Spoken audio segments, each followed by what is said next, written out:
Welcome everybody. My name is Mario Miranda Sasso. I am a fruit extension specialist from Cornell University. If some of you attended the talk that Stefano Musacchi gave yesterday, I think so Stefano explained very well the way how we do extension in the US. And I had the privilege to be kind of in the middle between this scientist from Cornell that you're gonna meet today and here, and the industry, the New York apple growers. So we transferred the technology, we digest, we try to understand the information. In my case, we are a team, and we digest the information about training systems, pruning, fertilization in my case, and rootstocks. So we have been in that journey trying to transfer the information about the rootstocks. And also that is being shared nationally today in Michigan, in Washington, just because, I don't know if you understood the way how we are doing research in the US, but we had this SCRI, this Specialty Crop Research Initiative, multi-million-dollar project. And in the last 5 years, 6, 7 years, we have been leading 2 projects from Cornell. One is the SCRI Root to Fruit that is related to Geneva rootstocks with honeycrisp relationship liaison led by Professor Dr. Chen, that is one of our speakers. And we have currently another one that is a SCRI in precision crop load management led by Professor Terence Robbins. So today, we just finished the SCRI Root to Fruit with a bunch of researchers from the US, including Stefano from Washington, people from Michigan, and other universities in the US. We finished in the last harvest of all those trials in September of 2022. And I think so Dr. Chen is writing the final report to the USDA about all the new discovery that was done with Geneva rootstocks in the last 5, 6 years. Because the SCRI Root to Fruit was so successful in the amount of information that was able to produce, in 2021, we decided to start having virtual meetups in the US. So we decided to get together with Washington fruit growers and with the entire Northeast in these virtual meetups that we have on Fridays, 4 p.m. in Washington, 7 p.m. in the East, where in a very informal way we start sharing the information that we were already learning about the Geneva. That was so much. And why we thought that was important to do, and no wait until the end, when you finish a project of that magnitude, and until all those papers are published, because we thought that was so much planting going on in the US with the Geneva technology. Okay, so we have to embrace the technology with the current knowledge as we were learning, and to transfer that information to the fruit growers in the US as they were planting trees, especially honeycrisp. What to say about cosmic crisp in Washington, where perhaps most of those trees are planted in Geneva rootstocks, perhaps. So that is the reason why we started in 2021 with these virtual meetups. That is the reason why we have our last webinar on March of this year. And that is the opportunity where I have the great opportunity to interact with Nicola de la Veta, who attended the webinar. And from March of 2022, we start thinking, hey, how we can use this platform to share and keep going with the information.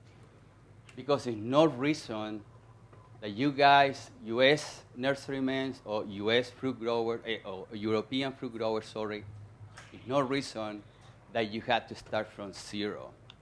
with the adoption of the Geneva Rootstocks. No reason, because you can learn at a different level with the amount of information that is available today. It's complex, but you need to know that to make good decisions, whether you are a European nurseryman or whether you are a European fruit grower. You really need to have access to that information. So that is the reason why we thought this was very beneficial. This is a real collaboration between the European fruit rootstocks, between Agromillora, between Cornell, and I hope that collaboration is going to spread out through EUFRIN and a bunch of research stations in Europe in the future. Okay? It's a bunch of research stations, key research stations with IRTA, with Lemberg, with in Germany, where we cannot do all the trials that need to be done to understand all the genotypes and all the adaptations that are going to go through soil pH, or Zion, or chilling hours in Brazil, or a bunch of things that we need to understand for the Israeli market. Okay, so I just want to make sure that hopefully this is the starting point for that kind of collaboration, international collaboration. So I don't know if we are ready, if we can go. We're going to start with Gennaro Fazio. Thank you for the invitation to speak at your conference and for introducing the Geneva breeding program, breeding and key traits.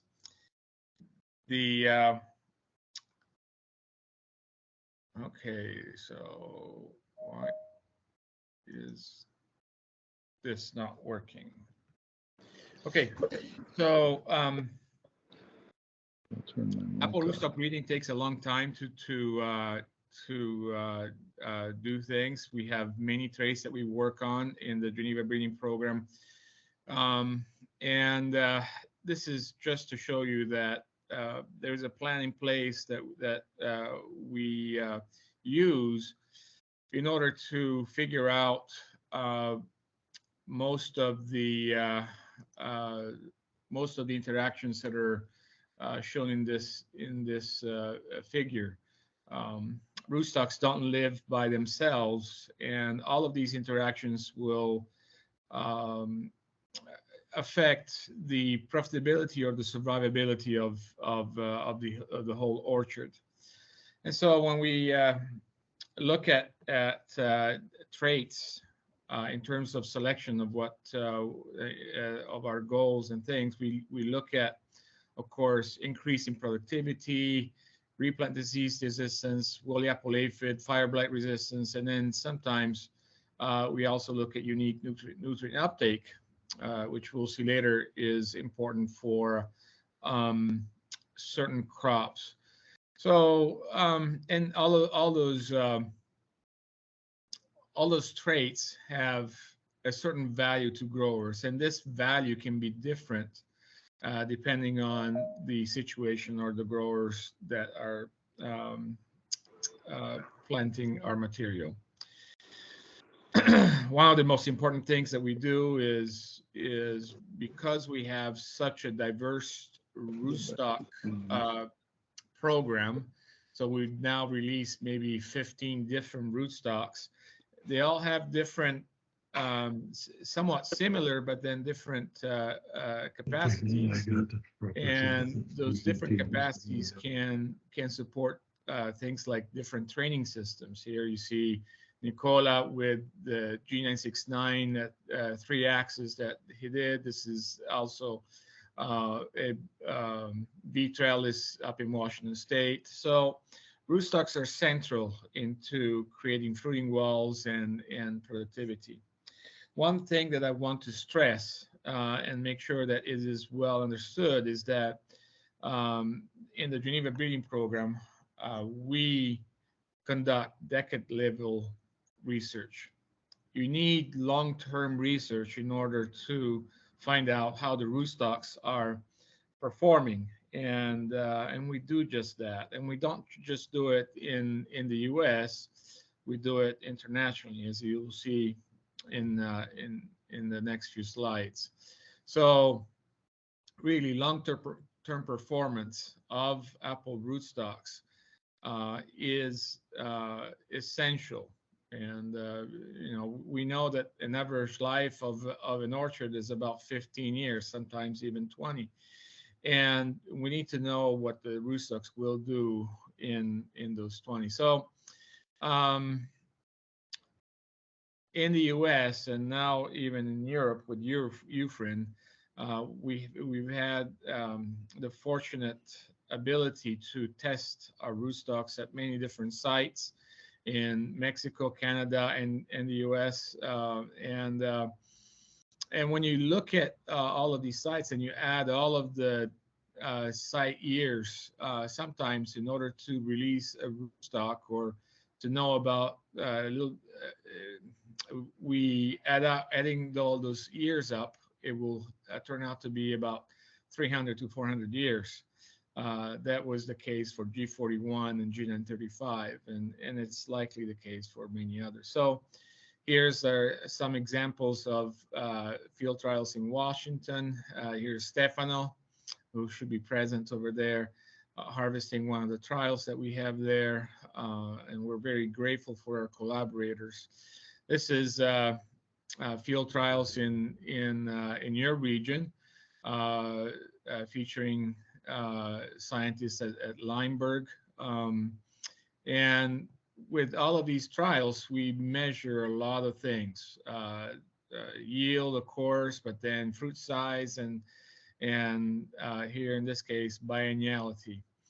And what I want to remind you of is, and open perhaps this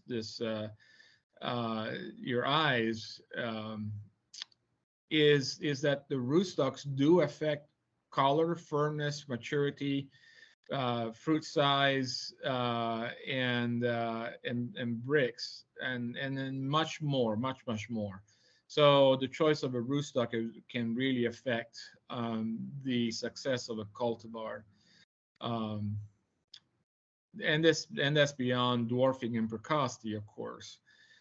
This is just a figure showing that bricks and firmness can be affected by the rootstocks. This is all of these points are fruit harvested from a different rootstock. So when I look at rootstocks, I'm looking at hundreds of rootstocks and fruit harvested from these hundreds of rootstocks. Which gives me a better idea of what these relationships are, instead of just looking at 5 or 4. This number is powerful because it can tell me a lot more. This is one of the things that we learned during the past few years in the breeding program, is that rootstocks can have an effect on nutrient absorption and efficiency. And this is boron. It's consistent over many years. Bud9, M9, and some of the other rootstocks have very low absorption levels of boron, but then some of the Genevas have very high absorption. So that needs to be accounted for. This is a work done in Brazil and also in the US, where we found that the Geneva rootstocks can reduce the chilling requirement and help a much better bud break. Of course, the Geneva rootstocks are known for replant disease. It's a trait that we are understanding more and better. This is an example of some of the manuscripts and papers that talk about this trait. So replant disease, people used to say in Europe that it didn't exist. Well, about 19 years ago, when I visited Wadenswil in Switzerland, I knew that they had a replant problem. We study rootstocks at very in very weird ways. We use aeroponics to understand what the roots are doing. This is an example of work where we're looking at pH interactions with apple rootstocks. And the fact that we have introduced so much diversity in our breeding program and we've leveraged that, means that we have the opportunity to um, improve on certain field performance features that we have in throughout. This is another example of a trait, an important trait, woolly apple aphids, or woolly apple resistance. Of course, fire blight is a big issue in the U.S. and it's becoming more of an issue in Europe. I heard from some people in near Cuneo last week that they had a major fire blight event, and this is what fire blight does. We're also doing work on improving our knowledge on the sensitivity to viruses. Unfortunately, that's one of the negative things that has come up with using wild material in the Geneva program. But this is perhaps the most important thing, is that the genetic and phenotypic diversity that we have introduced in the U.S., I think has improved the survivability and the productivity of the whole industry. If you want to know more about Geneva rootstocks, there are plenty of resources online. The best one that I would say is the New York Fruit Quarterly, or the Fruit Quarterly. It's, you can subscribe to it, or it's free online, and there's a lot of information there. And with that, I'd like to thank you, and from the whole team. And this is what we do. We breed apple rootstocks, and I think we have done a thanks to the people that came before me. We have done a great job at it. Our next speaker is Professor Terence Robinson.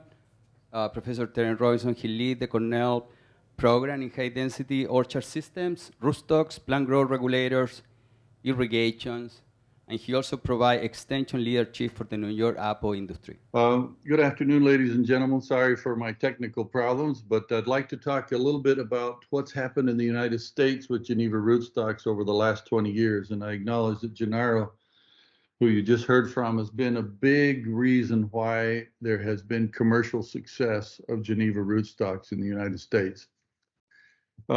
We have now released, as of 2020, 14 Geneva rootstocks, and they're listed here, ranked from the most dwarfing to the most vigorous. In addition, I will say near the end that we have released 3 new rootstocks this year. So now there are a total of 17 Geneva rootstocks that have been released. Those that are highlighted in yellow are those that we expect to be commercialized in Europe. Some of the others are available for Europeans to test or commercialize, but I've highlighted the ones that I think there has been the greatest interest among European growers. They range from rootstocks very similar to M9 T337 clone to slightly more vigorous rootstocks that are closer to Pag M2 or M26. So with these 17 rootstocks, many people ask, why so many rootstocks? Well, the answer is twofold. First, none of the rootstocks is perfect. Every one of them has positive characteristics, but also negative characteristics. And we have found that no one rootstock is best in all situations, and I'll try to explain that as we go through this presentation. Every grower has a different soil type, lives in a different climate, and varieties differ in their vigor level. And so we think that the combination of soil, climate, and variety gives a unique situation that requires a specific rootstock for that situation. We call this designer rootstocks, and our attempt has been to release enough rootstocks that for every situation a grower could find a rootstock that is well suited to his soil, his climate, and the variety he chooses. I show here on the bottom 2 pictures of Gala, one with a rootstock that did not grow well enough in that soil, and although the trees are very productive, they have not filled the space. And on the right, I show a picture of Gala with a rootstock that has filled the space well enough and has very high yields. Now I will show you now some of the results from commercial sales of rootstocks in the United States as of 2021. Geneva 11 has found an important place in the U.S. apple industry. Worldwide, there's been about last year 2.3 million rootstocks sold. 1.2 million of those have been in the U.S. But I hope later when you hear John Champagne speak, he will speak about that about 1 million rootstocks of G11 have been sold in Europe. Geneva 213 has been sold in much smaller quantities, mostly in Brazil, almost none in the US, because it is just now beginning to be propagated commercially in the US, and very few in Europe. Geneva 41 is the rootstock that is most sold in the United States, about 4.1 million out of the total 4.3 million, with only about 200,000 sold outside of the United States. Geneva 16 has had a very small market penetration, only a very few sold, and does not have a great future. Geneva 214 is one we do think has a great future, but it has been difficult to propagate and launch commercially, so only about 200,000 rootstocks have been sold per year. Geneva 222 is one that has found a home in South Africa, very few sold in the US. But the third rootstock of importance is Geneva 935. It has been sold about 1.5 million plants last year, 1.2 million of those in the US. It has an important role in medium vigor situations where the sign vigor is very weak or the soils are very poor. Geneva 814, much smaller amounts. The fourth rootstock of importance that I think is growing in the US is Geneva 969, almost 1 million rootstocks sold last year. It has come on very strong in the last 4 years as a medium vigor rootstock, but specifically for Honeycrisp, as I'll describe in a few moments. Another rootstock that has been around for almost 20 years is Geneva 202, has a small following in the US. Most of the rootstocks of 202 are sold in New Zealand. Geneva 210, very small number sold. Geneva 30, very small number sold. But the last rootstock I will highlight is the most vigorous rootstock, Geneva 890, with about 700,000 rootstocks sold last year. I show here that the total Geneva rootstocks sold in the past year is about 12 million rootstocks in the US, accounting for about 60% of the market, which is about 20 million rootstocks per year.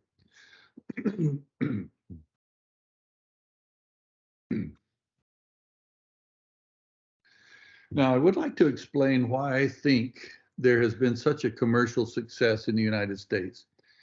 I think the most important reason is fire blight resistance. Gennaro already showed this slide, but the problem has been that an infection in the top of the tree on a blossom will result usually in a canker on the particular limb infected. But often that canker will stop once the hot part of the summer comes. But Herb Aldwinkle in our program has shown that the bacteria can be moved within the plant, probably in the xylem, down towards the rootstock. When it reaches a susceptible rootstock like M9, it begins to infect the rootstock and kill the cambium and girdle the tree. And the sign of that infection is this oozing you see in the picture on the right. Often that oozing happens for a few days and then dries up, and many times growers don't notice it. But susceptible rootstocks result in the death of the tree almost always. There came a period of time in particularly Washington where there was massive outbreaks of fire blight in which huge numbers of trees were lost on M9. Many large farms basically said, we will never plant another tree on M9 because of the fire blight risk. And because of that, they have planted almost all of the new plantings on one of the different Geneva rootstocks. A second important reason why the Geneva rootstocks have done so well in the US is their general tolerance to apple replant disease. I show here a picture of some data that Darius Quicklis did with us when he was here on sabbatic many years ago, where we compared a large number of rootstocks, and I've highlighted just a few. On the right side of the column, you see B9 and M9337, showing a dramatic response to fumigation, meaning that in unfumigated or unpasteurized soil, they grow poorly. Those two rootstocks, along with M26, are very susceptible to replant disease. Whereas other rootstocks, particularly those in the blue color, show almost the same growth, whether the soil is pasteurized or not. And I've highlighted Geneva 214, very great tolerance to replant disease, Geneva 41 and Geneva 11. But also Geneva 30 and several other Geneva rootstocks show this same tolerance to apple replant disease. This disease is more serious in the western part of the United States than in the eastern part, and as a consequence, many growers in the western part of the US have relied on Geneva rootstocks when they replant orchards to achieve the desired growth level from the new orchard. A third reason why the Geneva rootstocks have been popular is that rootstock trials have generally shown greater yield than M9 or M26. This is a rootstock trial that I ran with Honeycrisp, showing a variety of rootstocks along the bottom, ranked from the most dwarfing, which is a Geneva rootstock not yet released, then B9, then G11, G41, and M9, all in the same category. I projected what would be the optimum tree density based upon the size of the trunk, and then calculate the projected cumulative yield. And if you look at the M9 line, it had a particular, the yellow bar is the yield. It would have had a yield somewhere around 180 tons over the first 5 years.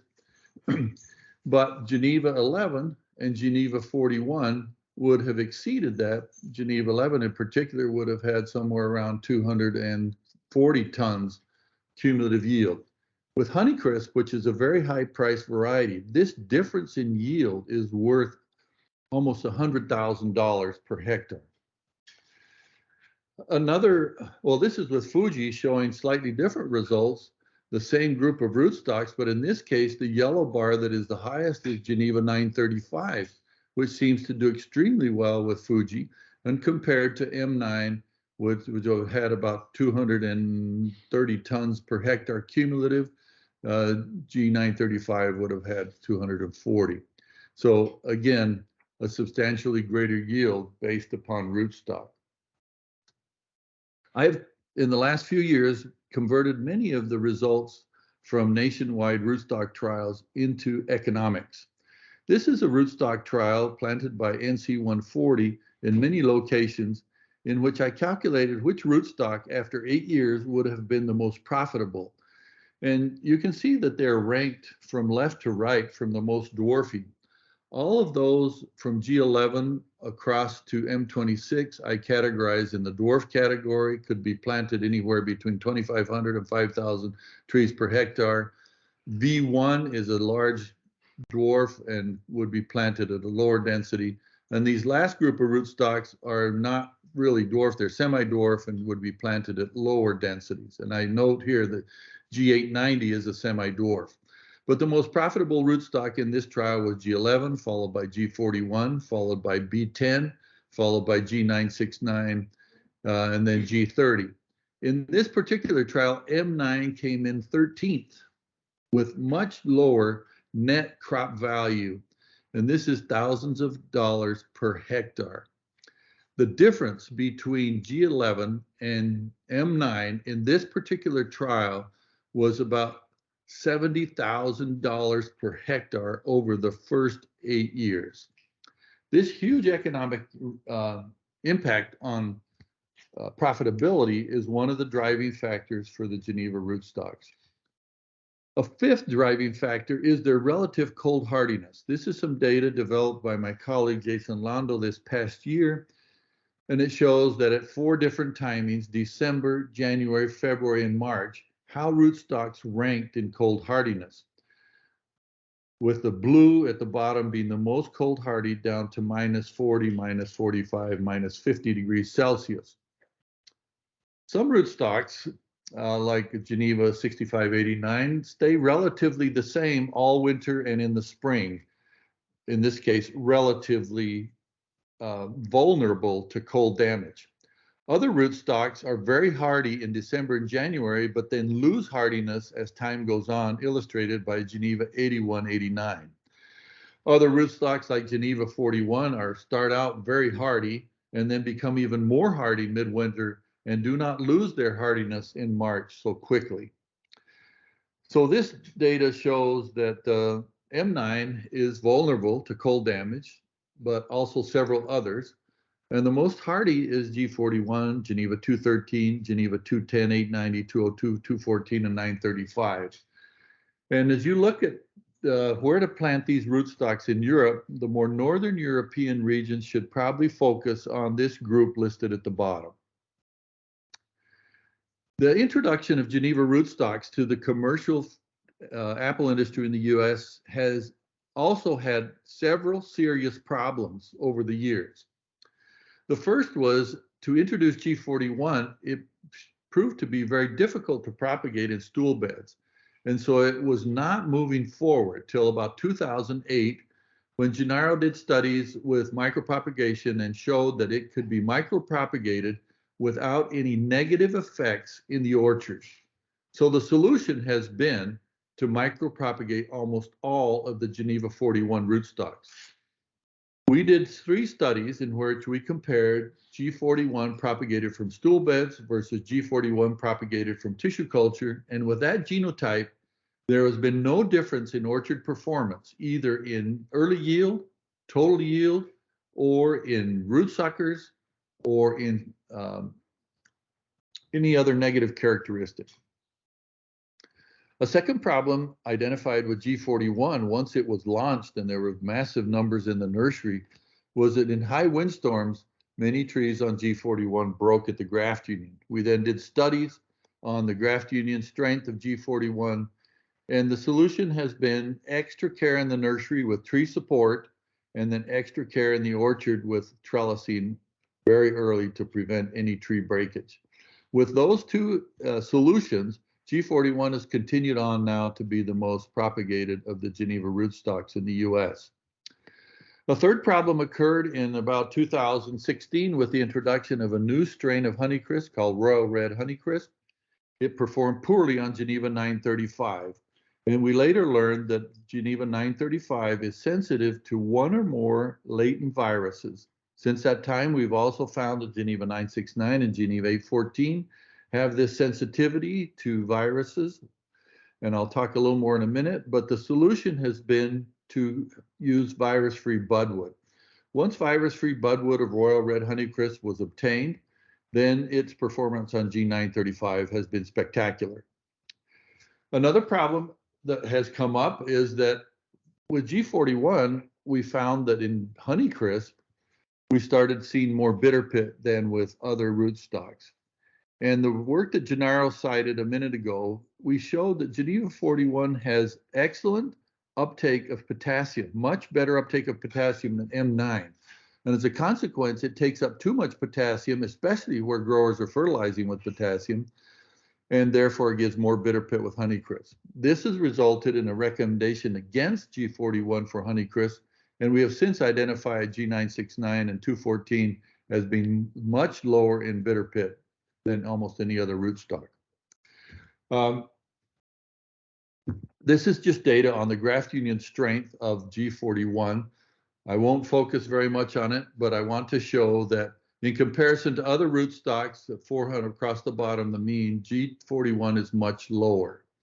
It's compounded by variety. If you put G41 on Macintosh, it's not so bad. But when you use some of the newer varieties, Crypt Pink, Fuji, Gala, Envy, or Honeycrisp, then each of those is naturally has a weaker union regardless of rootstock, but with G41, then it is very weak and requires extra care in the nursery to manage it. Now, the virus issue with Royal Red Honeycrisp really resulted in This combination of rootstock viruses, stem grooving, stem pitting, chlorotic leaf spot, apple mosaic, tomato ring spot, and citrus concave, they have small effects on M9. That's why we use virus-free M9. But on G969 and G935 and their parent Ottawa 3, it causes major reductions. Thus, to manage this, we've developed, or the industry developed, virus-free wood of these strains of Honeycrisp and New York 1 variety, and that has resulted in excellent growth with 935 or 969. 969, because of its low bitter pit, has become the most recommended rootstock for Honeycrisp. Because of time, I'm not going to spend much time on this, but Gennaro mentioned, and I'll re-mention, that some rootstocks are excellent for uptake of boron, others excellent for uptake of calcium, others excellent for uptake of potassium. But G41, because it takes up so much potassium, ends up having a poor potassium to calcium ratio and high bitter pit. And this is data from one of our plots planted in 2010, showing that B9 has relatively low potassium to calcium ratio and low nitrogen to calcium ratio, whereas other rootstocks, like in this case, G404 or 2034, have much higher ratios of potassium to calcium. We did some work on that a different block showing that bitter pit is associated with rootstock, with B9 having very low bitter pit, G65 having very low bitter pit, and Geneva 214 have very low bitter pit, whereas Geneva 210 has very high bitter pit. When you translate that result into yield, this is the result from the 2007 plot. It shows for each rootstock the total yield over 11 years versus the total yield of bitter pit free fruit. And I'll start just briefly on the left-hand side of the graph, which shows B9 has very little difference or very little bitter pit percent. Thus, the total yield of bitter pit free fruit is almost the same as the total yield. In contrast, G210 has very high yield, but also a high percent bitter pit, so the yield of bitter pit free fruit is no different than B9. But other rootstocks like G214 and G935 have very high yield, low bitter pit, and therefore the total income from these two rootstocks in G214 or 935 is vastly superior to B9 or to M9, either Pag M2 or 337 or M26. Then you can see with M9, the bitter pit wasn't so bad, but the total yield was only about 600 tons, whereas these other rootstocks had closer to 800 tons over those years. So I'll try to finish with just some thoughts about the concept of picking the right rootstock. There are many, many rootstocks available now, and so picking the rootstock that in your soil will grow well enough that you fill the space in 2 or 3 years, given your scion vigor, soil vigor, and climate vigor, and that secondly will have very high yields of bitter pit free fruit, will maximize crop value and income. I give 3 examples. Honeycrisp is a low vigor scion. It has bitter pit and often doesn't grow enough to fill the space with M9 or B9. The best rootstocks have some more medium vigor rootstocks that have enough vigor to fill the space, but also which have low potassium uptake, and they have been 969, 214, and 935, with those first 2 rootstocks being the ones that most growers would want to plant for new Honeycrisp orchards in the US. In contrast, Gala is a medium scion vigor variety, has no bitter pit, but it has small fruit size. Thus, the best rootstocks are those that take up potassium and have larger fruit size. They're G11, G41, G213, also G969 and 814. Now, thirdly, Fuji is a high vigor variety, also suffers from bitter pit and large fruit size. And with Fuji, the best rootstocks have been G11, G935, a new one called Geneva 484 and Geneva 41.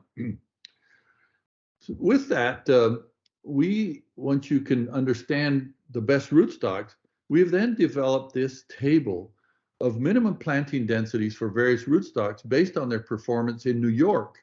Now, each place in Europe would have to have similar trials to see how big rootstocks grow relative to M9, but with M9 being at about 3,000 trees per hectare, G11 should be planted slightly closer than M9, and B10 slightly wider, and G41 slightly wider than M9. And you can see each of the more vigorous rootstocks would be planted at lower and lower densities. So I finish with this slide saying that the rootstock choice, I hope growers understand, has large economic consequences. If we continue just to plant the traditional rootstocks, we sometimes miss out on large economic returns that would have been possible with a more productive rootstock.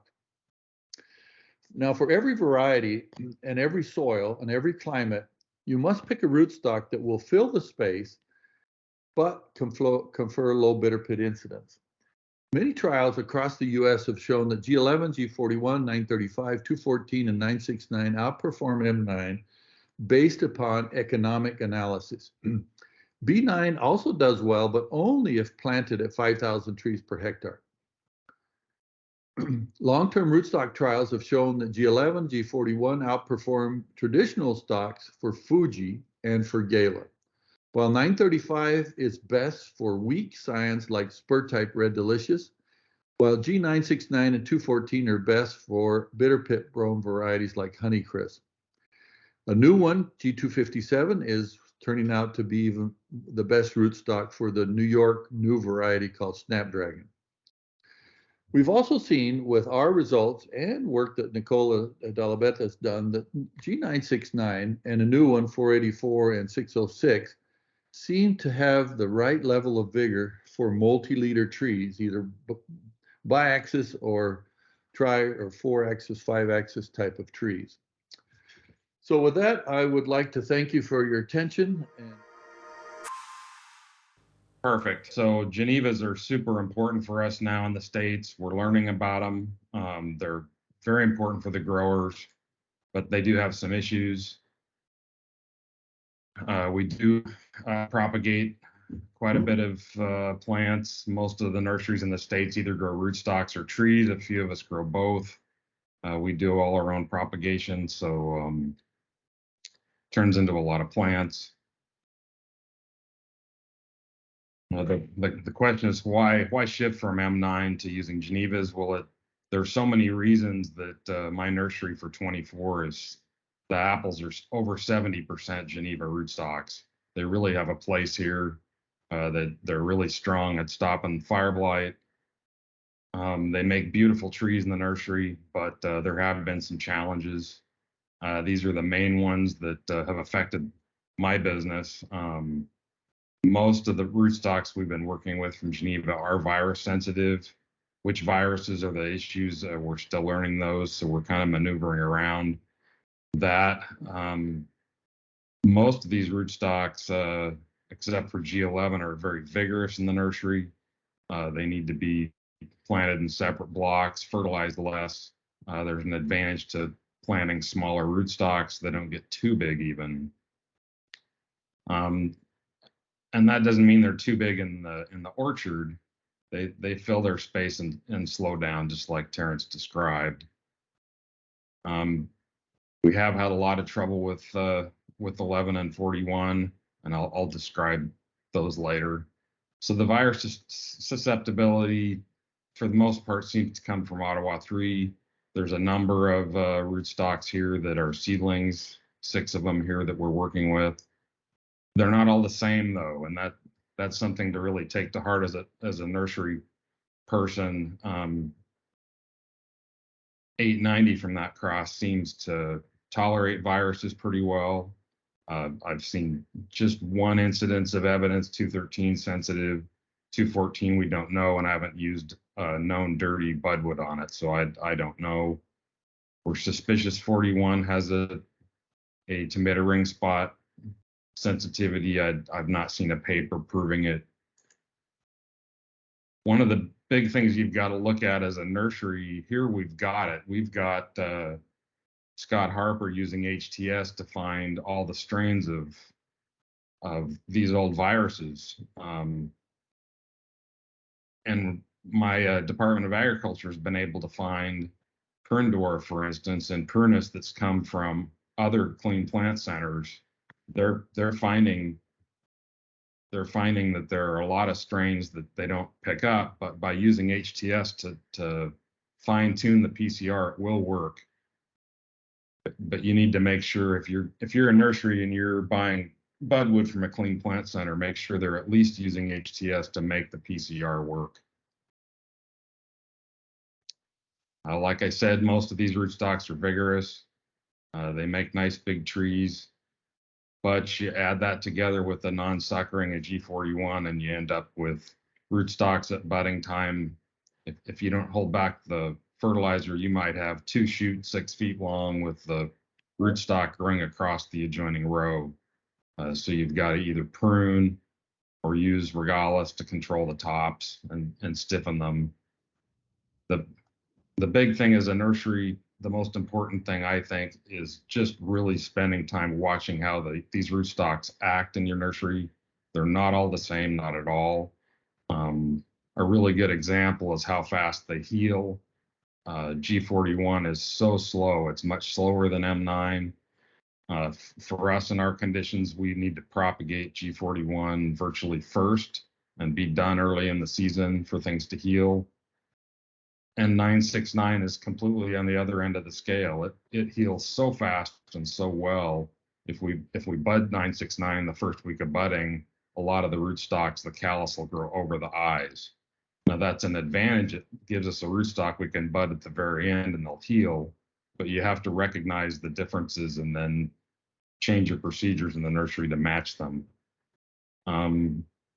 G11 has some specific problems, probably exacerbated by our semi-arid conditions. We've got a lot of heat, sunlight, light soils, and these are the problems that come out for us. 11 doesn't do well in light soils. It doesn't transplant as well as M9 for us. And in the worst case, if we have extreme heat in June, we can lose a lot of G11, just like we'll lose a lot of MM111. They're similar in sensitivity to that. We thought G11 was super winter hardy. It's not, so we're trying to be careful who we recommend G11 to. Like my slide says, it's probably not more winter hardy than M9 according to Terrence, and I trust Terrence. 41's got a longer list, but it's got a longer list of benefits also. I think a lot of it starts in the stool bed because it doesn't grow more root initials once it comes out of the layer bed. At least it doesn't for us. You've got to do whatever you can in the stool bed to grow every root node you can. It also grows a lot of spines, and because it desiccates and it doesn't transplant well, if you take those spines off in the winter after you've dug them, those roots will dry out in storage and they'll fail. You've got to take the spines off during the summer in the layer bed. So it's a little extra bit of work. And part of that also is it doesn't often have primary buds once the rootstock's 3/8 of an inch thick. So you can plant large roots thinking you're going to bud them in August, but they'll just dry up and die because they don't have buds to push. The answer to that is either make a bench graft, so give the rootstock some buds to push, or just destroy them. We've had a lot of trouble transplanting G41. It's really almost taught us how to be nurserymen again. It also has a real issue with drought stress. If you have a problem with your irrigation system, 41 will show you right where the problem is. So with all those problems, why would you plant 41? Well, it's such an incredible rootstock. It performs so well in the right place. If you avoid the potassium issue and pick the varieties that fit Gala, for instance, like Terrence said, that's a good combination. But be careful with Honeycrisp or other bitter pit sensitive varieties. And that's resulted to this really, it used to be our large customers would order, say, 100,000 337s, and they'd wait until budding season to tell us what variety they wanted. the whole thing's flipped upside down. Now the growers need to look at each block, pick the variety they want to plant there, then do a soil test, and then figure out which rootstock fits the puzzle. It's just a bit of a step up in management. And for us as a nursery, it makes us careful about what variety and rootstock we use. And even with the information we've got now, since 41's so productive, some growers really want Honeycrisp on 41. They have good experience with it on their site, so they want that. But we're not going to make that on speculation so much. So they need to tell us ahead of time. And those trees would be very difficult to market at the moment compared to other rootstocks. So we're not going to take kindly to someone canceling at the last minute a combination that's not desirable. I'll briefly discuss the following three aspects of tree nutrition. First, Honeycrisp nutrient accumulation in relation to rootstock. Second, effects of rootstock on Honeycrisp bitter pit. And finally, I'm going to talk about pure sap analysis, fruit pure sap analysis, and tree nutrient management. This is part of Mario's PhD research, where he grew royal red Honeycrisp trees on 4 different rootstocks listed here: B9, M9, G11, and G41. So all the trees were grown in sand culture, and the trees grew really well in the first year. We had a good crop the second leaf, and then the trees had a good crop all the way to the 5th leaf. So at each year, before bud break and at fruit harvest, Mario and the entire lab destructively sampled 4 to 5 trees per rootstock, and then analyzed nutrient concentrations in different tissues, and then we get the total amount of nutrients in the entire tree. Just want to show you the total tree dry matter at harvest. As you can see here, from year 1 to year 5. So this is the picture showing the trees from the 1st year to the 5th year. And this slide shows you the dry matter accumulation of the trees at fruit harvest. As you can see here, from year 1 to year 5, tree dry matter increased. Rootstock has a significant effect for B9. Once you have the first crop, the tree growth slows down significantly.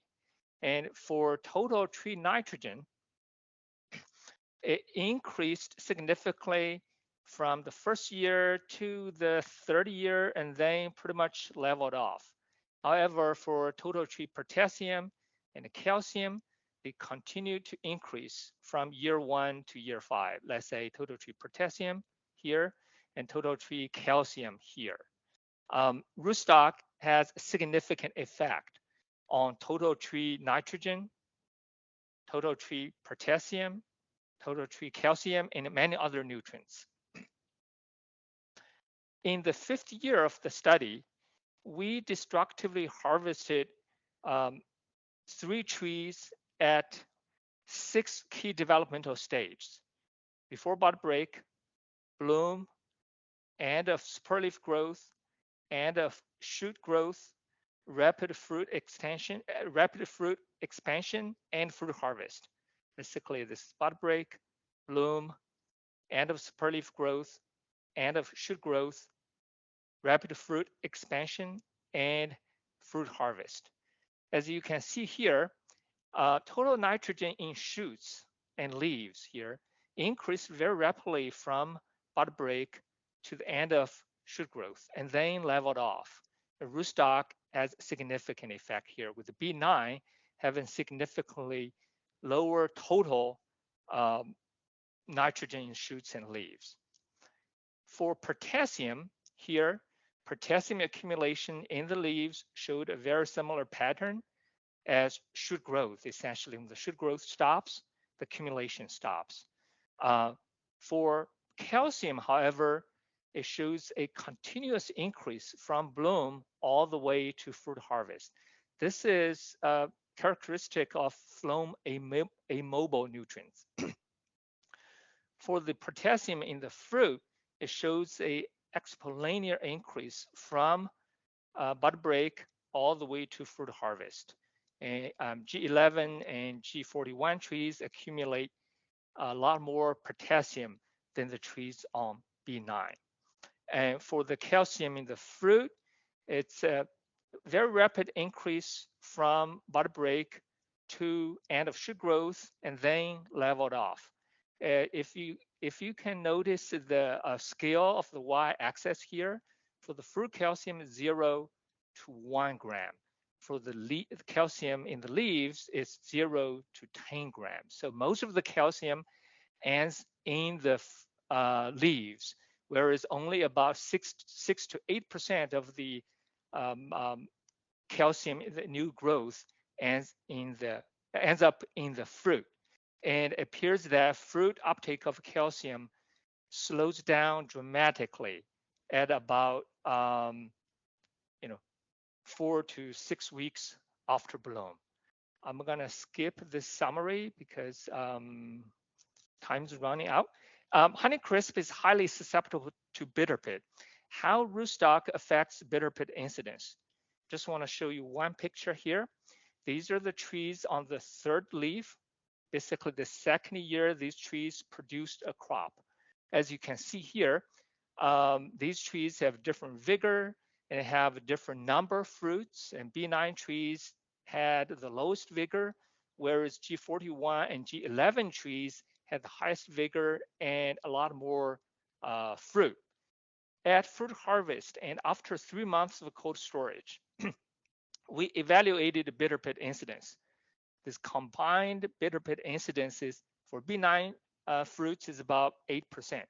For M9 is about 9.5%. For G11 is about 15%. For G41 is about 21%. Terrence already talked about how rootstocks affect bitter pit incidence. I think we need to consider two aspects. One is bitter pit, the actual bitter pit incidence. The second aspect is bitter pit free yield. And G11 and G41 trees, although have higher bitter pit incidence, but they produce more fruits. So the bitter pit free yield actually is higher than the B9 trees. The project team led by Dr. Terrence Robinson took pure tissue samples from 10 rootstock trials across North America in collaboration with our NC140 colleagues. And we found that bitter pit incidence is positively related to the potassium to calcium ratio in the peel and the nitrogen to calcium ratio in the peel at fruit harvest or a few days before fruit harvest. So to summarize the effects of rootstock on Honeycrisp bitter pit, rootstock affects bitter pit incidence by altering tree vigor and fruit nutrient balance. Best rootstocks provide balanced nutrition to fruit in terms of potassium to calcium and nitrogen to calcium, while conferring sufficient vigor to fill up the space. B9, G214, and G969 have low bitter pit. G11 and G202 have intermediate levels of bitter pit. G41, G210, and G90 tend to have high bitter pit incidence due to more efficient uptake of potassium and nitrogen. With this in mind, we really need to develop rootstock-specific nutrient management practices to reduce bitter pit. While it is useful to use nutrient ratios from dried pure tissues at harvest or a few days or a week or two before fruit harvest to assess the risk of bitter pit, it would be highly desirable to develop tissue analysis that we can use early or mid-season to get a handle on bitter pit risk, and then growers can implement mitigation practices to reduce bitter pit before fruit harvest. So Mario and worked closely with Scott Hennings in Lake Ontario Fruit, and the Cornell Nutrient Analysis Lab developed this pure sap analysis. Basically, at 2 months after bloom, when the fruits are about 55 to 60 gram size, we take 30 fruits from a given block and take 2 pieces of peel on the opposite side of the fruit, and then place the 60 pieces of peel into a Ziploc bag, freeze them overnight, and then squeeze the sap out of these peel tissues. And these peel sap samples can be directly analyzed on ICP for most nutrients just after dilution. Also, you can analyze, we developed a colorimetric method to directly measure nitrogen in the peel sap tissue. What peel sap method measures is the soluble portion of the nutrients, not the structural part. This soluble portion of nutrients, or this soluble pool of nutrients, is in equilibrium with the structural part of the nutrients, but is more sensitive to developmental change and environmental factors. We found that bitter pit risk is related to the peel sap potassium to calcium ratio. When the ratio is below 25, the risk is low. When the ratio is from 25 to 30 or even 35, the risk is immediate level. And when the ratio is above 30, particularly above 35, we have the highest risk of bitter pit. And this is the data we got from Western New York in 2020. And this is the data we got from the Champlain Valley in 2021. The shapes of the curves are a little different, but the threshold values are very similar. So below 25 here is low bitter pit risk. I think I'm running out of time. I'm just gonna say very quickly that Honeycrisp requires a lower potassium level than Gala in terms of leaf photosynthesis and fruit size. We also grew Honeycrisp trees over a wide range of nitrogen supply. And we found that the medium level of nitrogen supply here is about 15 grams of nitrogen per tree per year. Gives a good balance of color development, fruit size, and a bitter pit risk. Here, just want to show you here, as the nitrogen supply increases, fruit peel sap nitrogen level increases, whereas the fruit peel sap calcium level decreases. The optimum level is here when the peel sap nitrogen is 50 to 80 ppm, and the nitrogen to calcium ratio is 4 or below here. Just a quick summary on Honeycrisp nutrient management. Fruit peel sap analysis at 2 months after bloom offers a good assessment of fruit nutrient status and bitter pit risk. Honeycrisp requires a lower optimal leaf potassium level than Gala and many other varieties. Nitrogen needs to be strictly controlled for Honeycrisp. The optimal peel sap nitrogen at 50 to 60 gram size fruit for good fruit quality is 50 to 80 ppm with the nitrogen to calcium ratio below 4. This is the number of nitrogen atoms to the number of calcium atoms. And an optimal leaf nitrogen level should be at 2%. I just want to thank all the colleagues and USDA SCRI for the support, and thank you very much. Now, Tonabo is he's going to give us the perspective from a grower from Washington. Good afternoon. The Research Commission started evaluating Geneva rootstocks in 2003, and by 2008 we could recognize very strong replant tolerance. And then by 2013, 2014, we could recognize that there was not really a place for malling rootstocks in the Washington industry for a number of reasons. Number 1 was yield. Number 2 was fire blight resistance. Number 3 was woolly aphid resistance amongst some of the genotypes. Our recommendations were really focused on emphasizing the fire blight resistance, the replant tolerance, and the woolly aphid resistance. And so there's been about 6 of the rootstocks that have all of those important traits. We also strongly encouraged growers that if they have the opportunity to get 2 or 3 Geneva rootstocks and M9 check, to plant and evaluate the performance, because every variety, every site, every grower, every management system that are applied will create some variance. And so as you discuss the issues with Washington growers, some have bad experiences with very good rootstocks, and it's because they didn't have the appropriate horticulture for the genotype and the vigor that they were operating. One of the things that's very important for the replant tolerant Geneva rootstocks is that they all grow very vigorously when non-bearing. And so they can give you the impression of being a class or 2 more vigorous than what you experience with M9. Take home message: the Geneva rootstocks are not M9.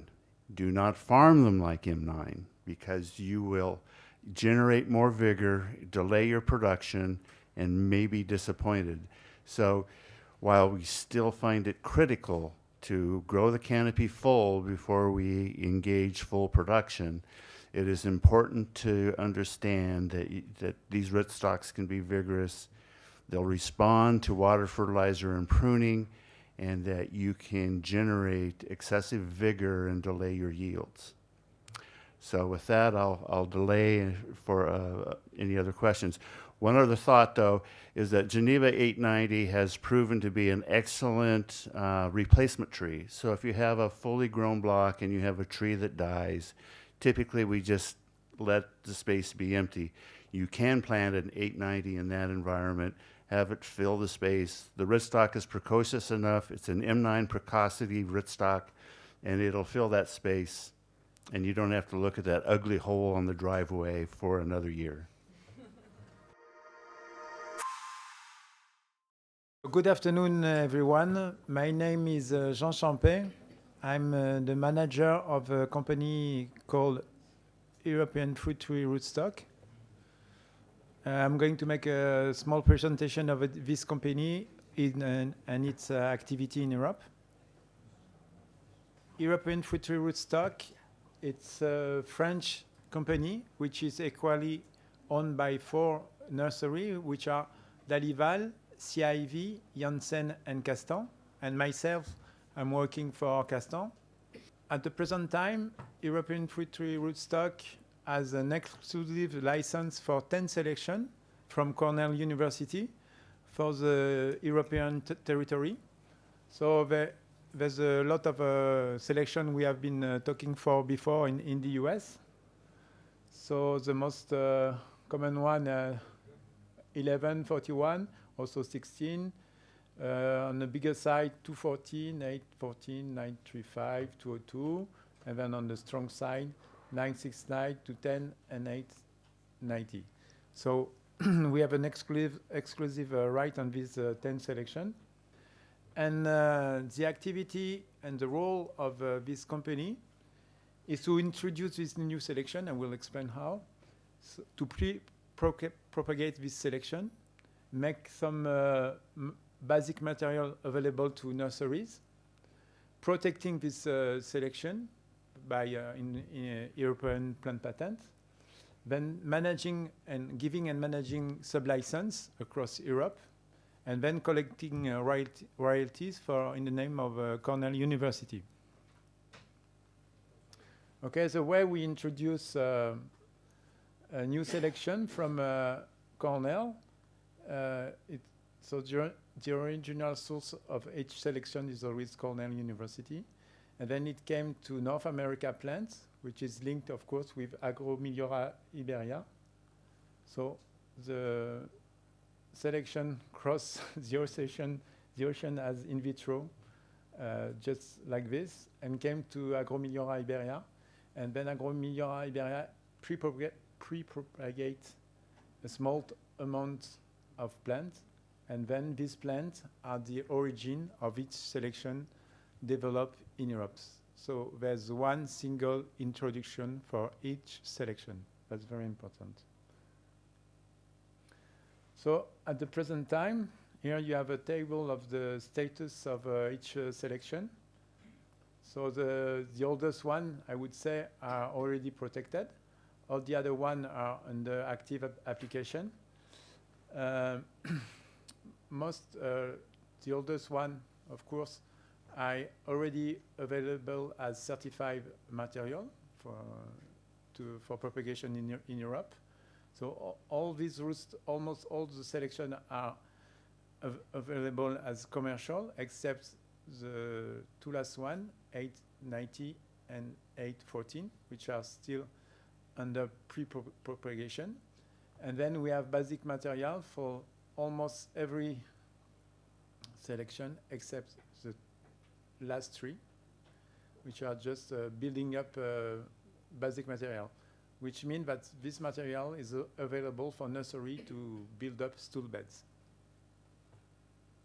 At the present time, we have 20 licensees. So in France, you have Dalival, Castan, Star PMP, Gradilis, and Europépinière.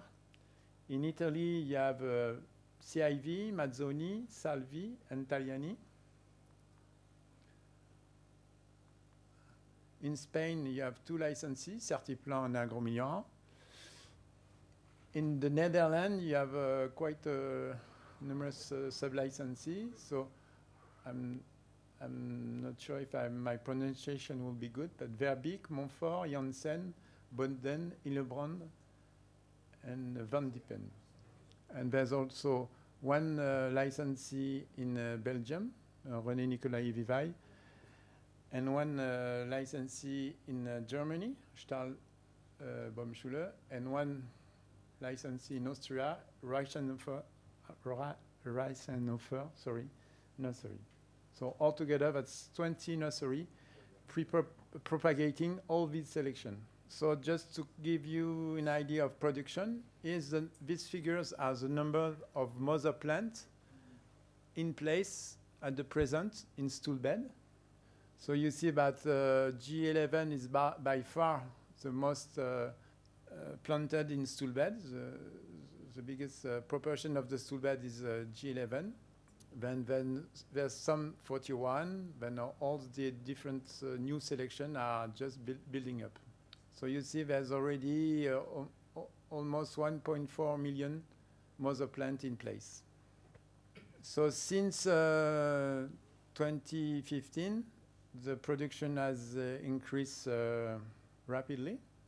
So from 115,000 rootstock to in last winter, over 4 million Geneva rootstock have been sold. So you see the increase is quite fast. And if you the same for so the production by selection and by year, you see of course that 11 is the biggest production. So that's already 8.5 million G11 that have been sold in Europe. So 16 is small, it's very small. 41 has increased a lot when Agromillora has started the tissue culture propagation of 41. It's here. And then for the other one, 202, it's quite small quantities every year. 210 is picking up. 213 as a layer from stool bed is just beginning. Like 214 and 814. 890 will start next year. And you see that 935 and 969 are just starting to be available on the market. So altogether, since the beginning of the activity, 11 million Geneva rootstock have been sold in Europe. So you see you have the same data, but with another presentation. So you see all the time G11 is the biggest thing. Then here it's 41, 41, 41, and then 11. So one question that came up usually is stool bed layers, tissue culture plants. So at the present time, the figure as follow: 83% of the total production is layer of all selection.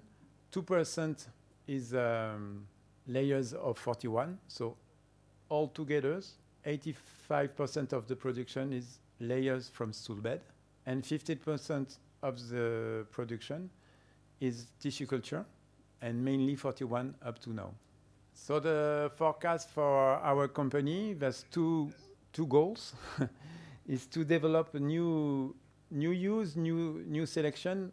What I want to say here, but 11 had been widely used because it's very close to M9, so it fits perfectly well in our training system. So it's very easy to switch from M9 to 11.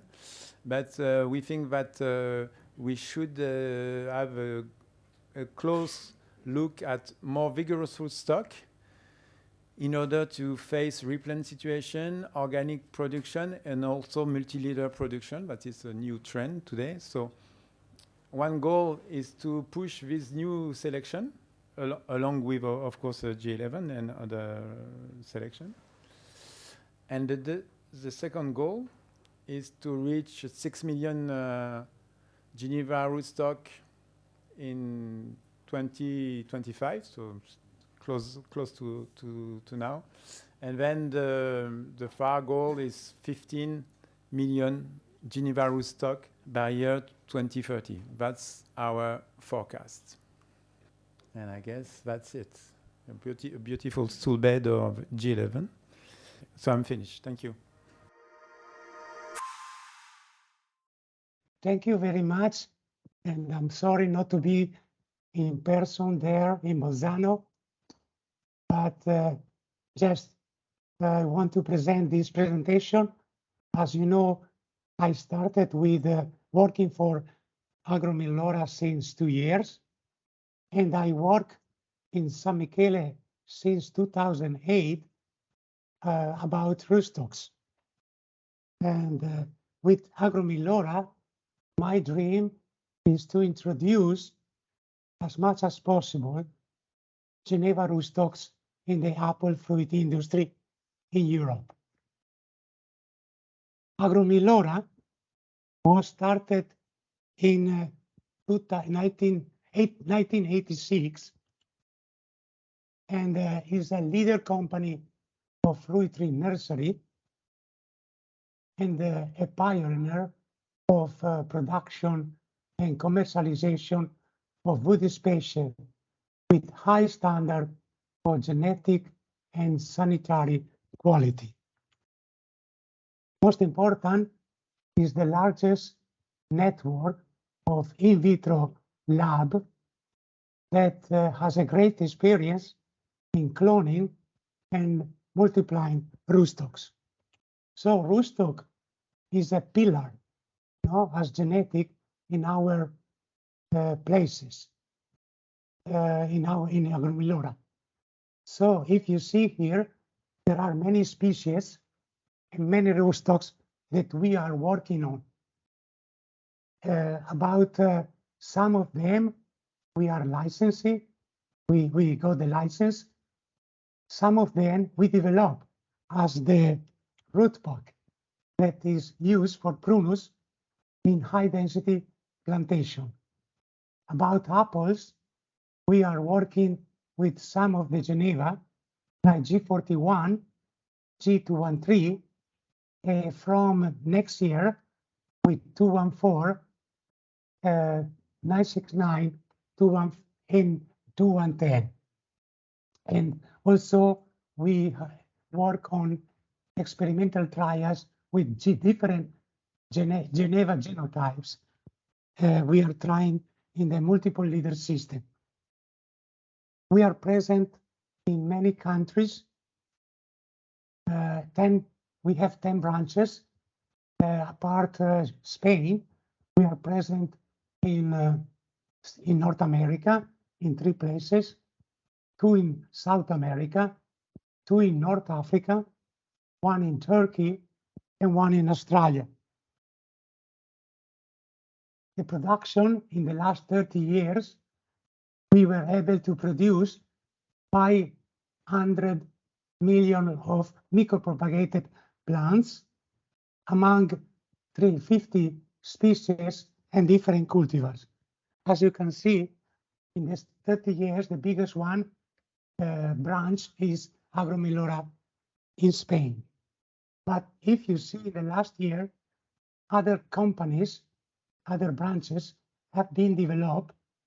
First is Agromilora Sur in South America, followed by Agromilora Iberia, and North America plants in Washington State and Oregon.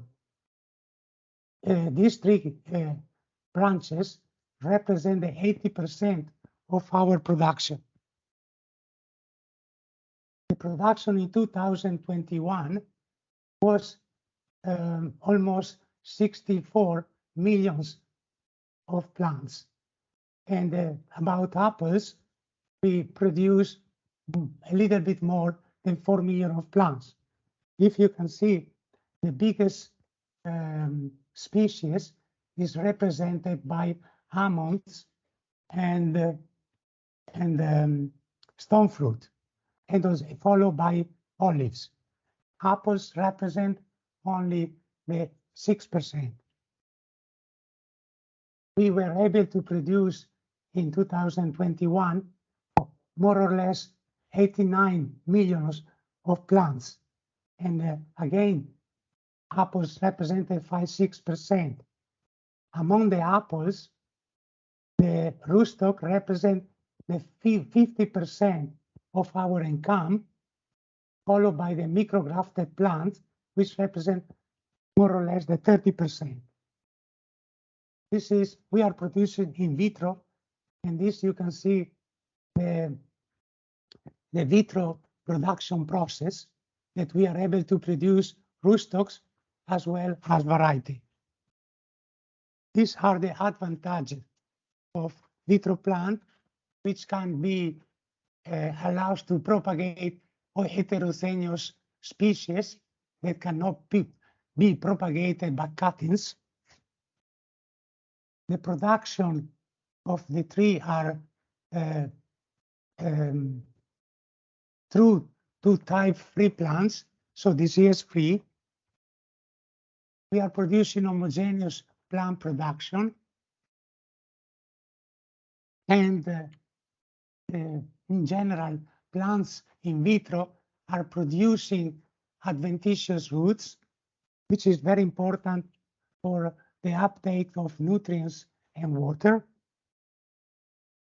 And also another point is facility exchange of genetic material between countries. But the most important for me, for nursery, that we are able to produce millions of plants in a short period of time at any time of the year. And also we are able to reduce the time from tree order to planting. This is the rootstock we call alveolo, that developed from after the acclimatization. And this can have different paths. One is to produce the rootstock, we call alveolo, that in few weeks, more or less 1–2 months, we are able to produce a rootstock that is 20–25 centimeters high. The second option is to transplant the alveolo in a bigger plot and to produce the tecum, which is a rootstock more lignified, more taller. In general, the unsuccessful alveolo are developing in tecum. Another option is to develop the micro-propagation plant, which is we cut the alveolo, and then we have the second cut after a few weeks, and then we have the micro-grafting that develops in a plant. that can be with or without leaves. And then in more or less can be 3-4 months, we can develop a micrografted tree 45 centimeter high. This is one of our brand. This is just an example to show how are the micropropagated rootstocks. In general, this format is prone for nursery or large producer, and there is no cut, no branches, and has delivered in trays. This is the scheme to develop a rootstock in a tree. So we have the green plant that can have different phases. The order can be in November. And then we have the different process of growing, tunnel, acclimatization. And this is, we are able to deliver this plant, this rootstock, sorry, in springtime. In this way, the nursery cannot develop in a shorter period of time in the year 0, but has to cut back the tree. No, sorry, the rootstock cannot be developed in 1 year and has to stay more or less 18 months to develop a 1-3-year-old. We are calling 18 months. The second option is to is the tree order, the rootstock order is in spring, in February, and is without leaves, and this is winter rootstock. So all the phases are moved to other seasons in the season, and we are able to provide the rootstock to the grower in winter time without leaves. So in this case, again, we have a longer season, but the rootstock will be grafted anyway in August, like before in the nursery, and it will develop a same kind of tree like like for the spring rootstock. But we prefer, and even the customer are preferring the second one because we have a longer season and the rootstock is larger, 3 millimeters, and we have in general a better tree development. And also we avoid to deliver a rootstock in the warmer season like in May that can be very hot in the nursery. These are some examples in France below and in the north, in the upper part in Italy, how we deliver in the nursery are being planted the rootstocks. And in the right side, you can see the rootstock already grafted. This is Mazzoni with the access tree on G213. The micrograft tree is almost like this, G41 on the left side without leaves. In the middle, you can see 213. In the right side, you can see how the microplant is. In general, this product is exclusive for nursery. The buds can be provided by Agromillora or by the customer in general for club varieties. And we can save a lot of time, and we are very flexible in tree delivery. This is how we can have different micrografted plants in different timings. This is the spring micrograph that has been ordered in September, and you can see the different phases. And the difference is that Agromillora will micrograph the plants, the rootstock. And in this case, we are talking about a cheap dormant graft because we are grafting in a March, February. In this case, we are able to deliver the small plants in May, and then in this case, in general, the nursery cannot develop a right trees in 7 months, so it has to cut back the small plants in February in order to provide a knip tree. The second option is always, we are calling spring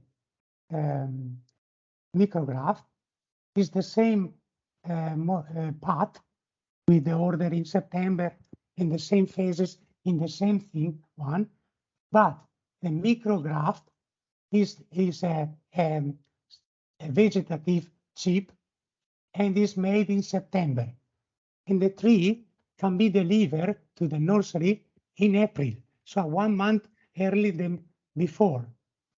The only thing that the nursery can develop a 9 months tree, but in general, we are not very happy because in the springtime, the micrograft plants are not very homogeneous.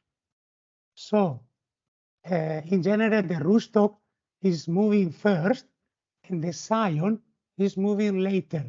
So one of the solutions might be to introduce the cool system, but we didn't so far. So the other option is to cut, for the nursery, is to cut back the tree and to develop a knip tree. The third one, we are calling the October micrograft plant. And Agromilora is propense to propose this to the grower. So what happened? The tree order is always in September, but the difference is the micrograft has been done earlier. So we are doing cheap dormant graft, if possible, or cheap vegetative graft, but in end of July, beginning of August. So before above, compared to above, we are grafting 1 month and a half before. In this case, we are able to provide the nursery, the small plant in October that can, we can develop the nursery a 14 months year tree, which is a very nice tree, maybe less vigorous than knip, but very with nice branches. Otherwise, another option is to put about for Agromilora, the rootstock, the microplant in the cool system in order to homogenize the plants and to deliver a small plant to the nursery in February. In this case, the nursery can obtain the small microplant without leaves with a bigger caliper, and they can provide to the growers a 9-10 months year old. Agromilora is very keen to opt for this way because I think makes better plants for Agromilora, but also for the nursery and for the grower. This is an example of microplant, very nice example in quality plant in Spain. And so now we are talking about the Geneva production. We are producing these 5 genotypes that have all the main resistances. The vigor more or less is similar to M9, Pageant 2, a bit more for G41. For the other 3, 213, 214, 969, and 210, the vigor is still a bit higher, like M26, M7, and we are keen to produce this for multiple leader system. As you can see, one of the parent is always Robusta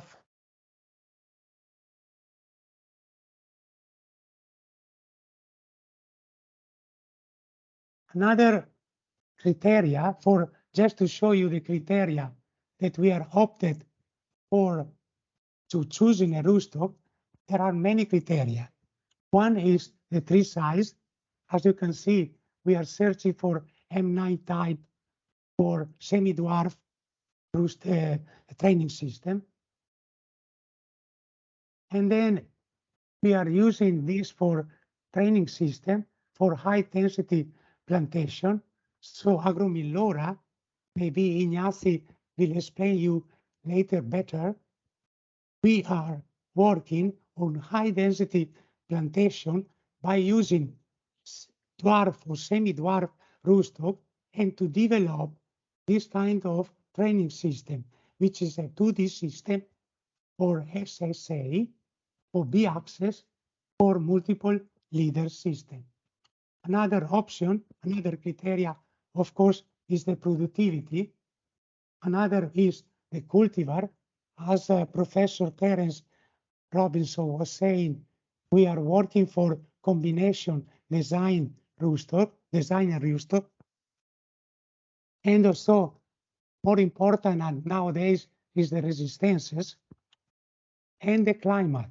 It's very important because due to the climate change, we are working and searching for cold hardy or tolerant heat for rootstocks. Orchard management is another criteria very important, organic or integrated pest management, and also the adaptability to different soil. Nutrient water uptake is one of big demand now. Of course, we are trying this rootstock with different partners. Here on the left side, you can see two of the trials that we have with Eufin. On the right side, we have level 2 and level 3 trials, which means that are more bigger trials, more or less like demo trial with scientific results that are working with different topics like 2D system, biotic and abiotic, cultivar interaction, and so on. In the last decade, we produced rootstock and micrograph, as you can see, and now we are more 85% in Agromillora, we are producing rootstock. While compared to the rootstock, we are producing 85-90% G41 and only 10% 213. Geneva 41, already my colleagues explained his characteristic. So for us, is more in this environment, is a bit bigger than Pageant 2, between Pageant 2 and 26. He has a lot of good quality, but for us, one of the important things that is not adaptable for propagation is tool bed. For this reason, Agromillora is working a lot in micro-propagate this genotype. These are some results. These are the results that I did when obtained when I was in FEM. And you can see that G41 is in the same cluster of vigor of M9, and the yield efficiency is similar, but sometimes better than M9. This is some example obtained by some colleagues here in Spain, in Irta, or in Limburg, or in Alterdorf in Spain, in Germany, where you can see that G41 was the most productive rootstock. This is some commercial orchard in Nome Valley, and you can see how they compare M9 and G41 in different seasons in the same plot. And you can see here how M9, after many years, 11 years, is still not fill up the available space, which is one of the main goals of each planting system. Sorry, this is G213, is more or less similar to G41. One of the most important characteristic that is low chilling requirement. So it's very used now in Brazil. Here are some of the trials we have in Nome Valley. It's only in the second leaf, 1 year trial, so it's very early to say, but you can see the performance of the two Geneva in terms of productivity compared to the M9. Also, you can see that the Geneva were able to produce a higher number of fruit with higher size. And also, G213 obtained the highest yield efficiency. Here are some examples of commercial orchard of 213. On the left side, you can see the organic side in Nome Valley, 4 hectares of G213. And on the right side is a plantation of multiple leader systems that produce very well with Radisca. In the second leaf, was able to produce 10 kilos of apples, while M9 was 6 kilos. These are some numbers provided by my colleague Tiago from Brazil. In G213, from 2015 to 2022, was able to provide 2.5 million for Rootstock. And you can see the number, how much is being used, 213.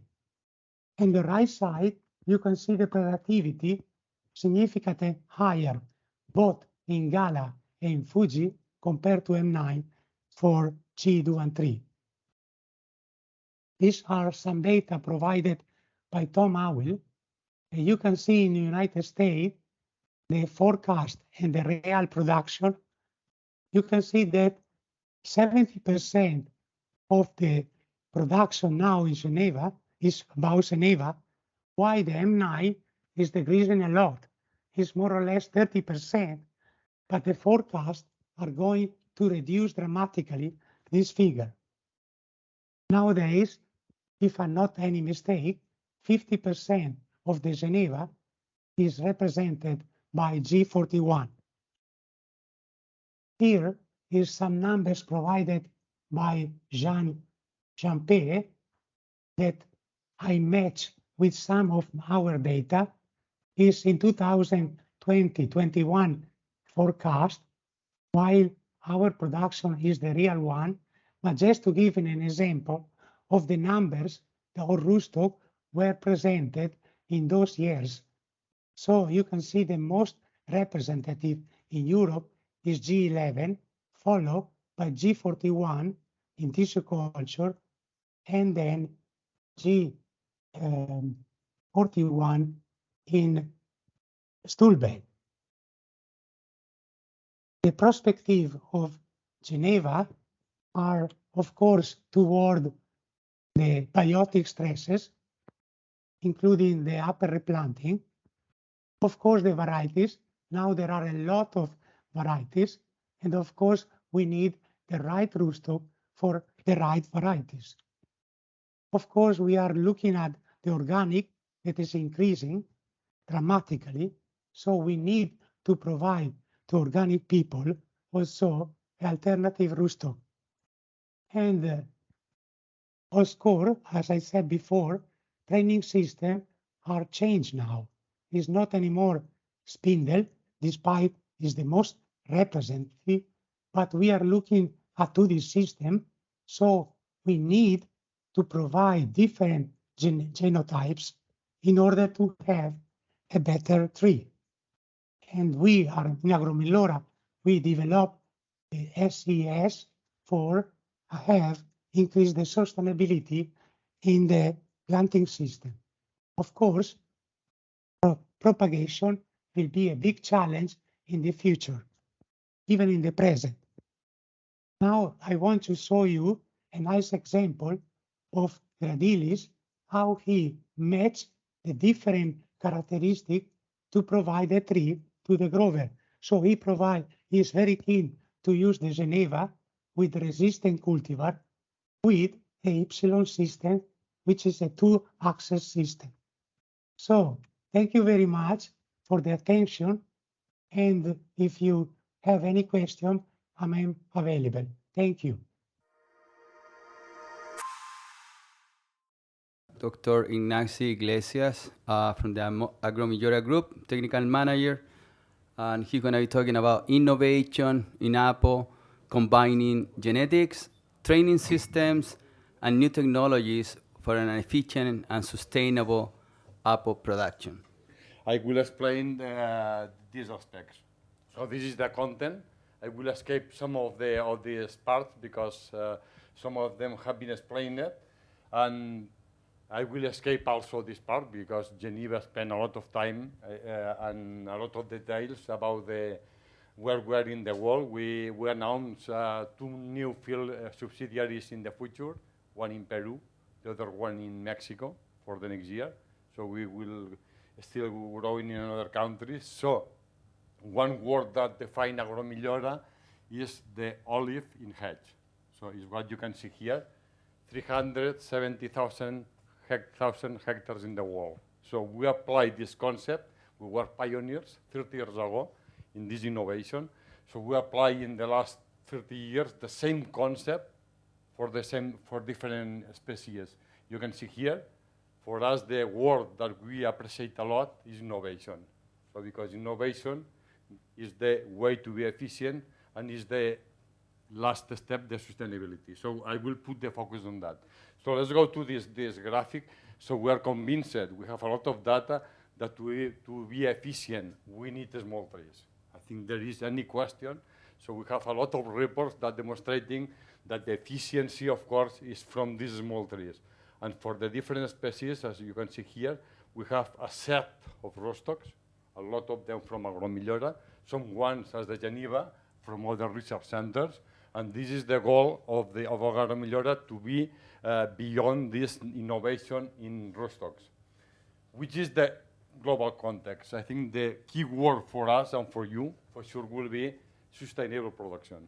You know the scheme of the European Union after the Agenda 2030. There are the European Green Deal. I think the one word that is important is to be neutral in 2050. And in this case, the agricultural production represents around 17% of the total emissions of gas. Okay, and which is the roadmap of the European Union. This morning has been a very interesting talk about robotics, and this is the roadmap. We need to reduce 50% the pesticides. We need to reduce the fertilizers around 20%, and there will be an increase of organic production. So I don't know if you can imagine how we can reduce 50% the pesticides. It's a question for you. Perhaps in Brazil, you can say it's not possible. Yeah, it's what you said the last year. But we should do this because if we're going to have access to the subsidies, we need to fit the roadmap. This is the question, okay? This is good because reducing these inputs, we will reduce the cost. Let's go to the labor. This is in Spain. This is the cost of production of apple and peach. You can see the labor represents more than 30%. So the question is, we can reduce the labor, the first question. The second one, what represents the fertilizers and the pesticides? Around 25% is the second question. Can we reduce the use of pesticides? Can we be more efficient doing this? And the last part, of course, are the fixed cost we cannot reduce. So the question for you is how we can reduce the cost of production. And in the other part, you see how the increase of the inputs, this is Spain, from the 2002 to now, you can see in the top the increase of cost of labor, more than the inflation ratio. We have the petrol here, the gas oil of the tractors, more than the inflation ratio. You can see the red line is up to the inflation ratio, but the important point is to know how the prices of the growers. And you can see the result. This is Spain, this is in Catalonia. You can see how the prices is lower, much more lower than inflation ratio. So the question is how we can do in the future to revert this trend. It's not an easy question, you know, Another question, I will only talk 1 minute, is about climate change. You know, this study is a very important paper from Blake and collaborators, and you can see how the climate change will affect in the lack of chilling hours, mainly in our Mediterranean areas and California Bay. This will be the more critical area. This is very important. This is a plot, I think, from Leandro, yeah? You can see these leaders. The lack of vegetation here is around 10 tons less per hectare. This is a huge problem and cannot solve this problem. Why it happens? Because the climate change, you know, the accumulation of frost. So it's a dramatic impact in the profitability. It's just one example of the climate change will impact in the fruit production. So it's the reason why 213 has a lot of impact in Brazil. Why? Because if you see the difference of production, more than 132 tons per hectare compared to M9. This is a clear example of how the genetics can solve the problem. And this will be in the future, will be the same. The genetics again, we need the new genetics for the new future. So at the end is the summary of this first part.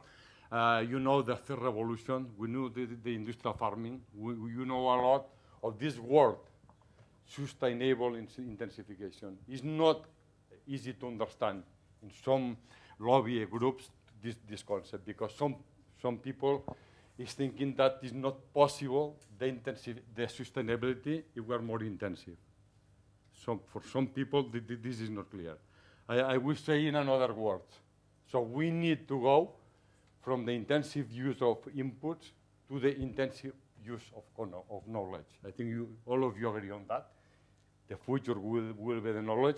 And with doing this, with less resources, we will be more efficient. So the concept is sustainable intensification. I will give you one example. And to achieve this, we are convinced that this is an academic schema, but for me it's very interesting. For me it's the core of the presentation, the 3 pillars. It's something academic, but I think it's very realistic. The first one is this. So this is the key factor. So the first pillar is the variety and the rootstock. So this is the key. So we know that this is very important. Once we have this, we need to decide which is the second pillar. Very important, because how we can manage the 3 will be depending on the training system. It's not the same a huge goblet, that a planner, than a B-axis, than a 3-axis. So these 2 pillars are, I think, very important. But in addition, we have the third pillar. So my presentation will be focusing on these 3 pillars, but mainly in the second pillar, because I will not talk a lot of the varieties. There was yesterday a very interesting session. So I will put the focus in the second pillar and give our opinion how to manage these new orchards, okay? So just one first slide of the first pillar. It's not the only slide. This is a picture in Kansas 1 year ago, just to see how dramatic is the increase of price from delicious to sweet tango, for example. This is, if you multiply by 2, is equal to euros per kilo. You can see here, this small lady apple, the price is 12 euros per kilo. In Europe, we never seen these prices. You can see the red flesh lady glue, 4 euros per kilo. The sweet tango is 6 euros per kilo. So in Europe, we have in the half of these prices. Okay, so you can realize how the innovation, if you look at the delicious, is 1.4 only. So it's the half than the other. So it means for the grower, will be also the half of the price. How important is the innovation of varieties? So let's go to explain this concept of sustainable intensification. You can see here the traditional goblet, even in Spain or in Italy, and you can see here is a picture from Jaume from New York, very nice picture. Yeah, you can see how is the difference between 40 years later. You can see how the innovation in apples arrived. And my question is always the same: which is the most sustainable orchard? Of course, you know the answer, but we have data to support this. With Kurt West, we published this data this year. and we are compare the area of South Tyrol with the area of Catalonia. We mix the data, okay, and we compare the data. So the first one is the yield, going back to the 1950, 70 years ago, and we will go to the 2020. So you look the yield per hectare, how is increasing, the standard for golden, the standard orchards. So we have almost 4 times more yield. Let's go to the, of course, the investment is 3 times more. Of course, the intensification has a price, it's 3 times more. Let's go to the harvest, kilos per hour in this goblet and in this one, 110, 280, 2 times more per person. So it means the half of the cost. Let's go to the next one, the water. We reduce water. We reduce like interception, we reduce water, of course. The fourth one, nitrogen. We reduce by 60% the units of nitrogen. You know that in these big trees, the wood is consuming the nutrients in these small trees, so less wood, more efficient. Let's go to the fourth one, then the treatments. We reduce by the half the treatments. At the last one, the drift. You see how dramatic is the reduction of the drift from 58 to 24. It's what we call the sustainable intensification. In 1 hectare of today, we spend the last of the inputs and we produce 3 times more. So we do the same in 1 hectare today than in 4 hectares years ago. I will show you a video. This is the standard goblet we have in Lleida 40 years ago. From this goblet, we go to this modern orchards, even small goblets, but you see how inefficient is the application. 95% is lost in the environment, even in this new orchard. So these small goblets are not efficient anymore for that. This is almonds in super high density. We lost still 70% of the product. If we move to apples, this is Pink Lady in Central Axis, it's a disaster. Even for thinning or for spraying in winter, we lost 92%. Which is the solution? We have the solution because we always are looking to the grapes, and we put this technology for producing. This is the solution. So we're using this for at least 15 years. This is south of Italy with these innovative sprayers. In side by side, you can see how efficient it is. The drift is 15% only. We have clients in Belgium applying the same concept. Sorry, this is in Germany. You see each time you can apply for 6 half rows. So you reduce the time 60% and the drift 40%. Let's go to Belgium. This is in Belgium. You can see how efficient is the application. And in the frontal part, you have the machine to the grass. Okay? This is just an example of that. So at the end, we reduce the drift from here to here. Impressive. Changing the canopy of the trees. Okay? Another example, how we get more efficient. This is an example. You know the variety story. You know the G41. Using this combination, this is in Girona, Spain.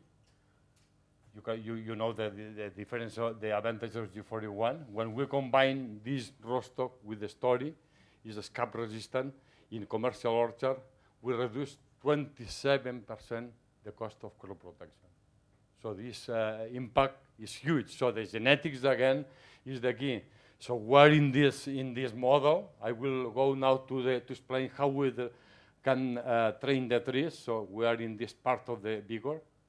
Of course, there is new releases for the future. So we will be welcome these new selections with a bit more vigor, because we need this more vigor, as we'll explain in the last part of my presentation. So we have 2 candidates for us in this range of M9. So we have a lot of information of the previous speakers about G41, around G11.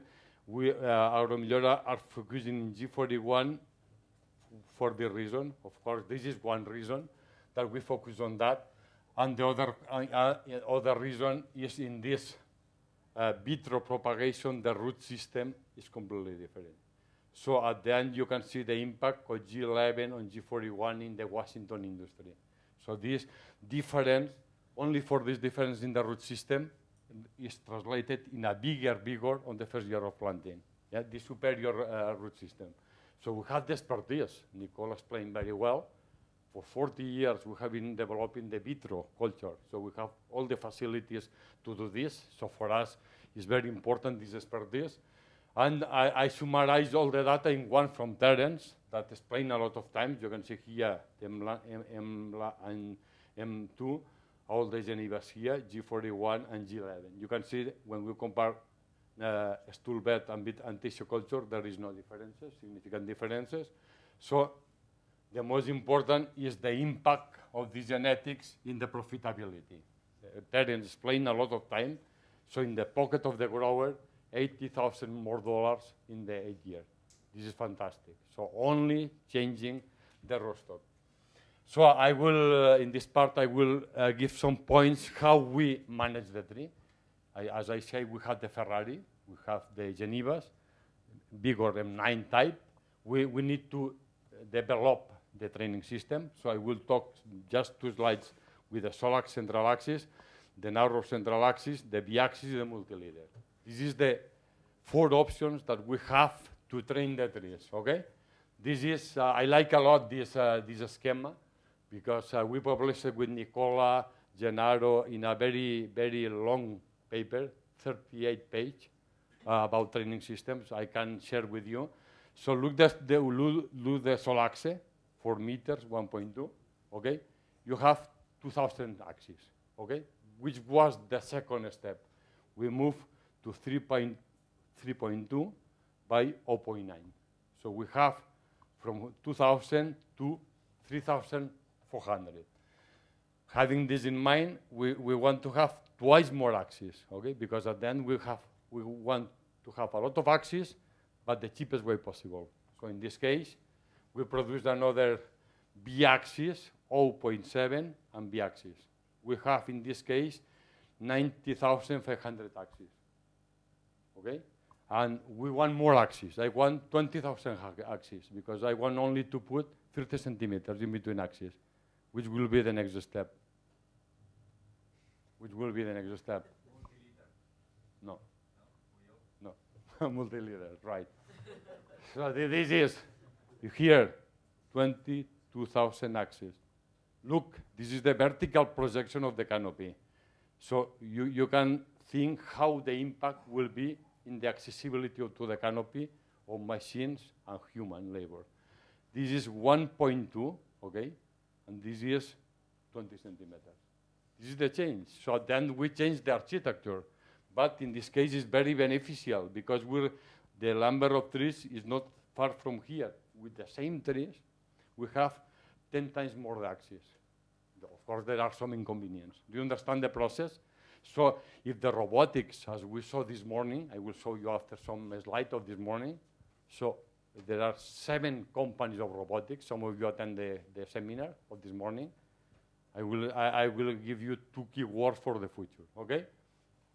What do you think this? Fantastic. I like a lot. 20 years ago was spectacular. I will show you why it was spectacular in this tree. Sorry. So you can see just in real time, I take the chrono to know which is the cost of this. We know with the multi-leader. Look, this is a picture of the 10th of October in Lleida. It's the first year, 2.8 minutes per tree, per trees, 108 hours per hectare, 1,000 euros per hectare. This is the consequence to plant a 1.2 between trees, because we need to fill the space. How we can fill this space? Is 1.2, or is 1.2, yes. The only way, bending the branches to fill the space. It's okay. We did for 20 years. And which was the result? Okay? Okay, this is the result. So we need to fill this space. So the only way is to bend the branches, okay? It's perfect. But the problem is that today we don't have people trained to do this. Which is the result? Are still bending branches for a long time, okay? Which is the result? Spectacular. This is a picture from our area, 127 tons per hectare. Look the quality. Spectacular. So I always said the training system, if you manage properly, is not the problem. If you manage well, okay? What do you think? The fruit size, spectacular. So let's go to the next. What we do with all these techniques, we cannot apply. All these machines are not efficient with these canopies. We need to reduce the canopy. So more narrow canopy. Which is the impact of all these machines in fruit production? These data are from our region, from Lleida. So we can reduce, applying all this technology, around 25% of the cost. It's a lot, 25%. It means 7 cents per kilo, data from 2020, okay? In which point we can reduce? If you go to the data, we can reduce in the winter pruning, 87%. We can reduce in harvest and in pesticides. So the impact is huge. In this time when the prices are not very good, reducing 25% of the cost is a huge. Okay, so it's very important. So which is the solution? Just in between the two trees, we plant another tree. So for the nurseries, it's spectacular. We sell twice trees, yeah? So it's a good job, the nursery production. What we do, we take the scissor, very easy, a very single labor. You explain to the worker, just cut to break the abdominal apicans of each lateral. Finish. Or this will take only 32 hours per hectare, and very easy. When children, 7 years, can do perfectly. No, not a lot of difficult to do this. What will happen the next year? We'll have the branches here. You have the terminals, the brindles here. So we can have in the second year 5, 6 kilos per tree. Departing from a preformed tree, not as a single tree, a preformed tree with a 1-year-old tree, okay? Let's go to the second option. If it's too expensive, the trees, we can go another option. This is our colleague Sergi from Quality Plant, G41, produced in Lleida. You can see the trees. There is almost no feeders, no problem. We don't need to cutting back. We don't need. It's a cheaper tree. We were approaching to the concept of our colleague Michele Jori. You know Michele Jori? He's very well reputed person because the roadmap is always the same. For all species, 3 by 0.6. 3 between rows, in between rows, and 0.6 you can see here, which is the result. This is the result, sorry, I go back. 4 year, 73 tons. In a very single tree. It's a €4 tree in this case. See, in the 4 years, 70 tons per hectare, more than the B-axis. Why? Because the space is filled very fast. We plant a lot of trees. It's 3.3 or 0.5. It's more than 5,000 trees per hectare, and we fill the space very fast. You can see here, in the 5 years, 233 tons per hectare. I remember Terence said that in the 5 years is 150. With this system, we have almost 100 tons more in the 5 years. Okay? We can achieve with Fuji 80 tons per hectare. So I think they with a very high quality. So the second option, you know, I put Mazzoni because it's the most traditional, the most well-known in Europe. We can use this tree. I don't like a lot this tree because the stress of the planting, you see huge canopy, low root system. I prefer this tree, but anyway, go with this tree. We have the same problem. We need to bend the branches if we use this distance. It's too much distance to fill the space. Even with a double axis, we need to fill the space. How we can solve this is very easy. Which is the result? Spectacular. This is in Girona, 60 tons per hectare in the 5 years. And you see how planar it is. We apply always the pruning when we have 10 to 12 full developed leaves. It's around first week of June, we apply the machine, and we have around 60 tons per hectare in this B-axis, okay? Let's go to another solution. The one that explained Nicola is the Gradilis are doing this. I think he's planting the Rootstock. He's growing the Rootstock. You can see March 21 year later, is grafted.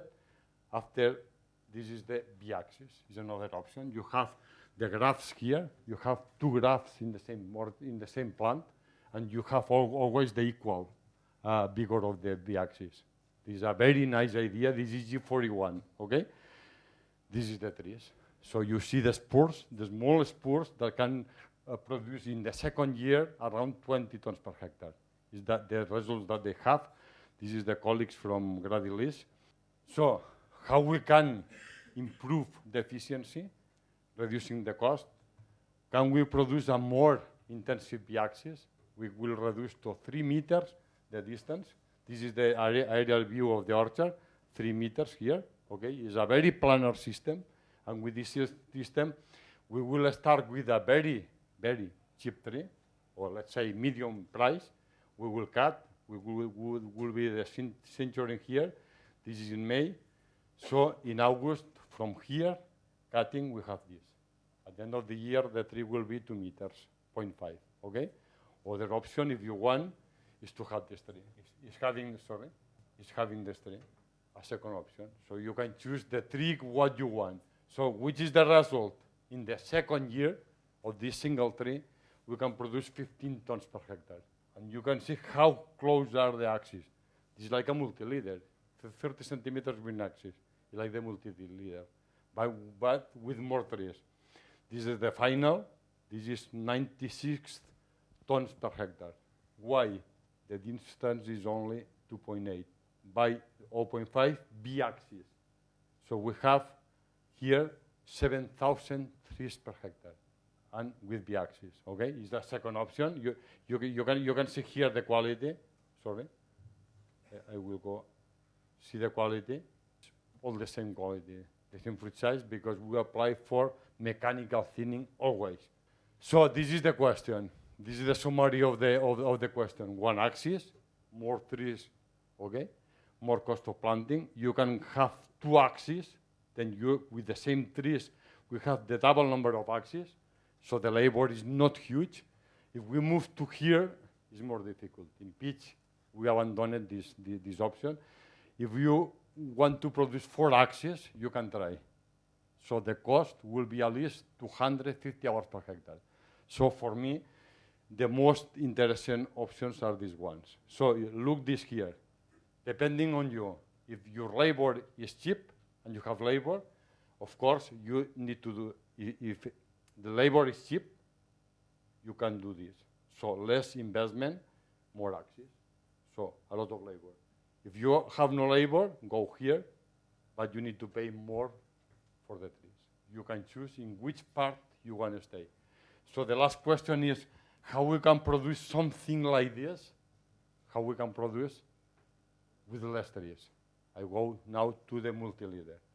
So somewhere in France, we are taking this picture 20 years ago, and we were thinking how we can do different. This is a Royat. For sure some of you know a lot of grapes. This is Solaxe of apples. How we can copy from the grapes to the apples. Look, this is a Royat, 1, 2, 3, 4. This is very accessible to the soil because it's the level that we have the hand, so it's perfected, and also we can apply whatever I want, the side by side, whatever I want. This is the concept that 20 years ago some people had the idea. So we need to transform this Solaxe to a Royat. It's very easy. This is a vertical structure. So we have the vertical with the branches laterals. It's very easy to transform. So we change the vertical for the horizontal. And we have the branches. You can imagine one of these branches is one of these laterals. We have the trees far away from the axis. We have the fruits close to the axis. This is a dramatic change in terms of physiology of the plant. All is different. In this type of tree, all is different because the canopy is reduced 4 times the width of the canopy, okay? This is the multi-leader, sorry. This is the concept. This is a picture from Feno, from Albert, in the 3rd year, 2.4, 1.4, 40 tons per hectare with Fuji. You can see how are the axes, perhaps too much axes, but the yielding is the same than the other systems. No? This is another example. This is also Evelina, 5 year, 15 kilos per tree, which is the cumulative yield. So you can see in the 5 year, more than 200 tons per hectare. You can see here, 80 tons per hectare. The same yield with the axis or with the y-axis. And the quality, you can see the quality is spectacular. And look, be thinking about the visibility of the fruit for the robot. This will be the last part, okay? Of course, having this tree is perfect because the labor that we need to produce this tree is very easy if we use these trees, okay? So I think this is an advance for the future. Let's go, what we can improve.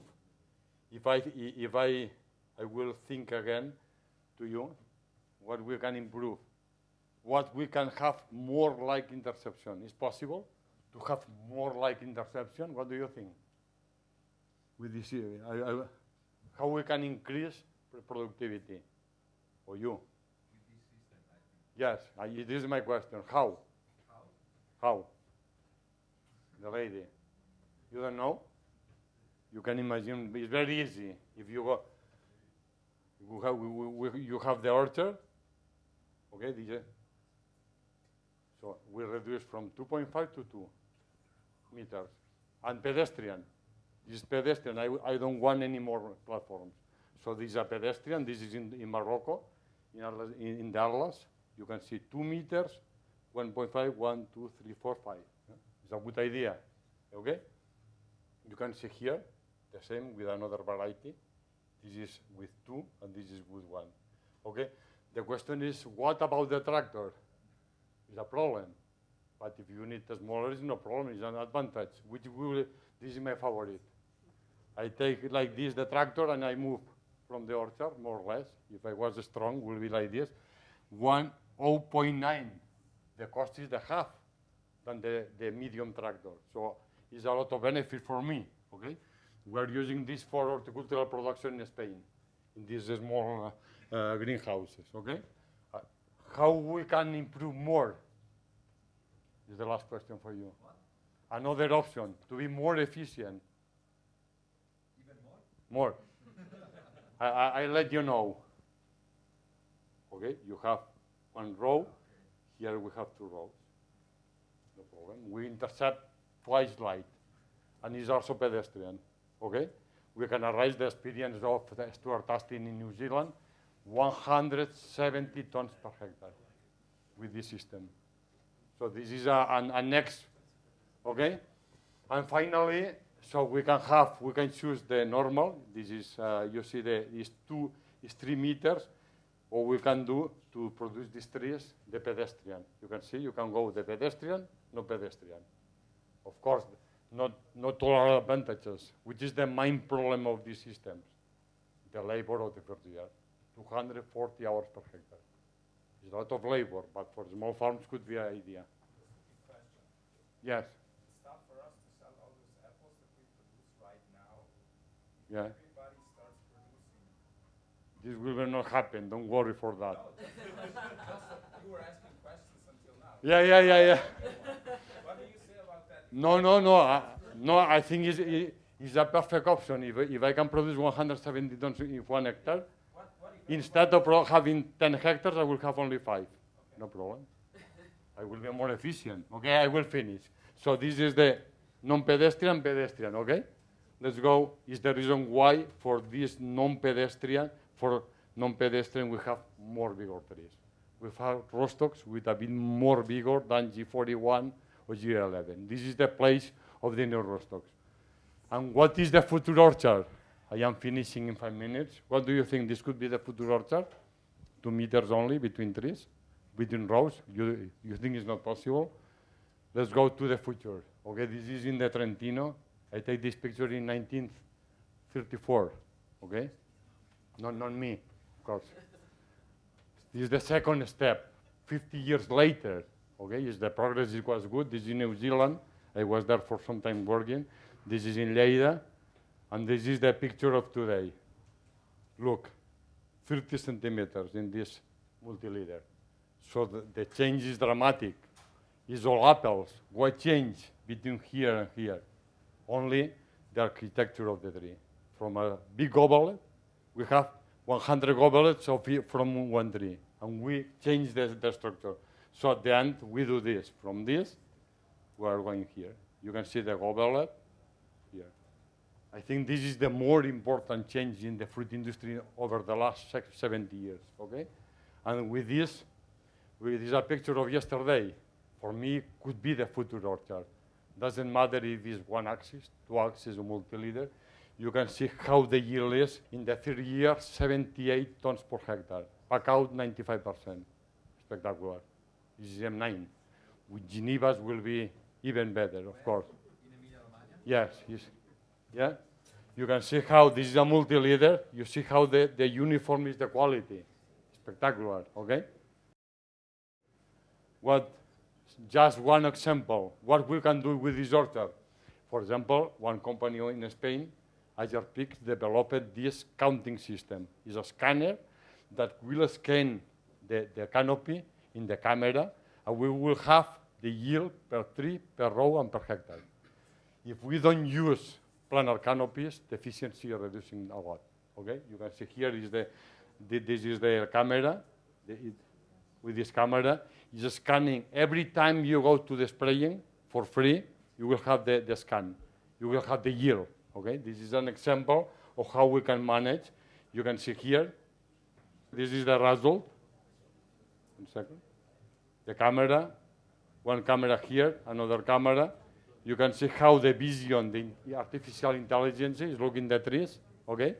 And this here, this is very important. You have the field map. You can say, for 5 hectares, I don't need. But if you have 1,000 hectares, this is the case. So for us, we're using in Spain, it's the 3rd year that we're using this system. It's just an example for why we need these planar canopies. And the last example is robotics. You will be in the homepage of the Lineburg. The presentation of today has been impressive. Some of you were in the Congress. 7 companies presenting the planar, the visual, the artificial vision, and the machines. This is the robotic. This is the this is the table. This is the FF. Advanced Farm. For me, is my personal opinion, the one that is more closer to us is this one. And the second one is this, because it's very in a very advanced stage. For work these machines, the colleague from Australia give this slide. I take this slide. You need to have only clear 2 words forever: visibility and accessibility. Without this, any of these prototypes can work efficiently. Remember these 2 words if you want to go in the future with robotics. So this is we published this schema some months ago. You can imagine the future orchard. This is for me the future orchard. You see here the agrivoltaics here, producing electricity. You have the Genevas here, of course. You have the best variety here. We have the drone speaking. We have the drone within VDI for scanning the canopy. We have the sensors in the soil. In the stem, we have the robot that is taking care of the scanning.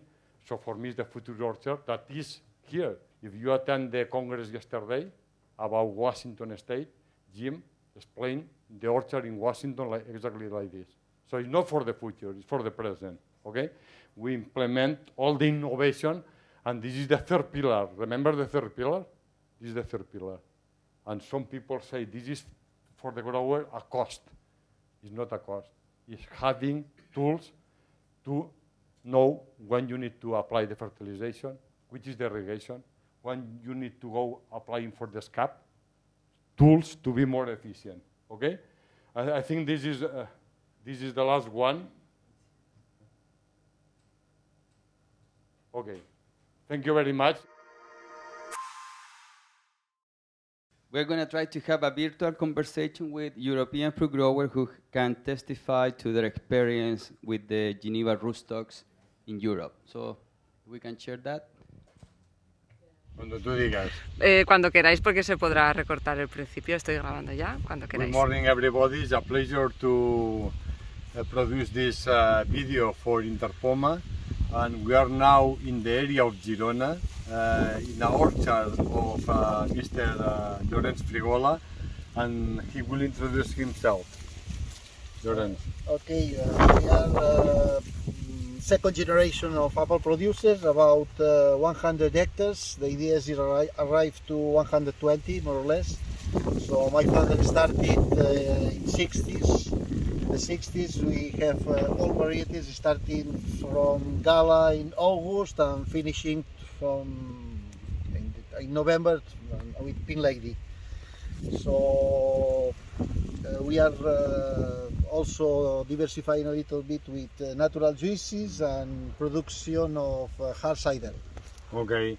And which is the main reason to put the focus in this Geneva Rootstocks? We are looking for resistance to replantation, because sometimes our land is they have apples after 60s, 70s, 80s.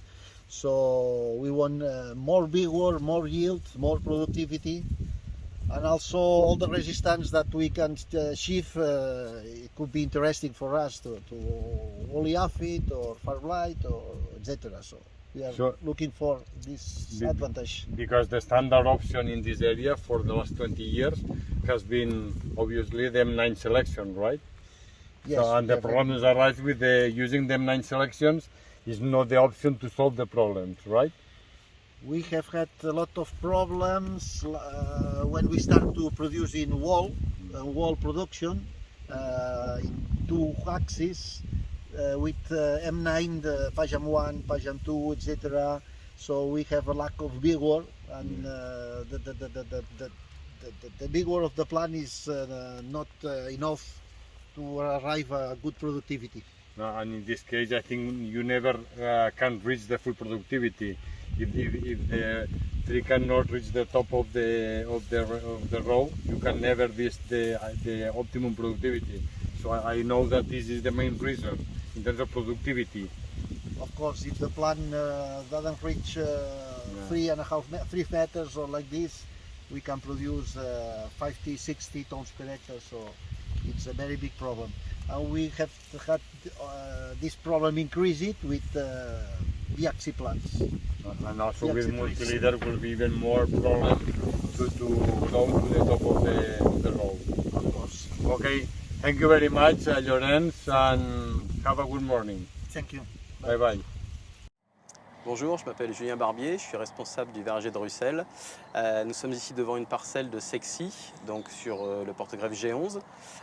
C'est une parcelle qui a en 7e feuille sur terrain neuf.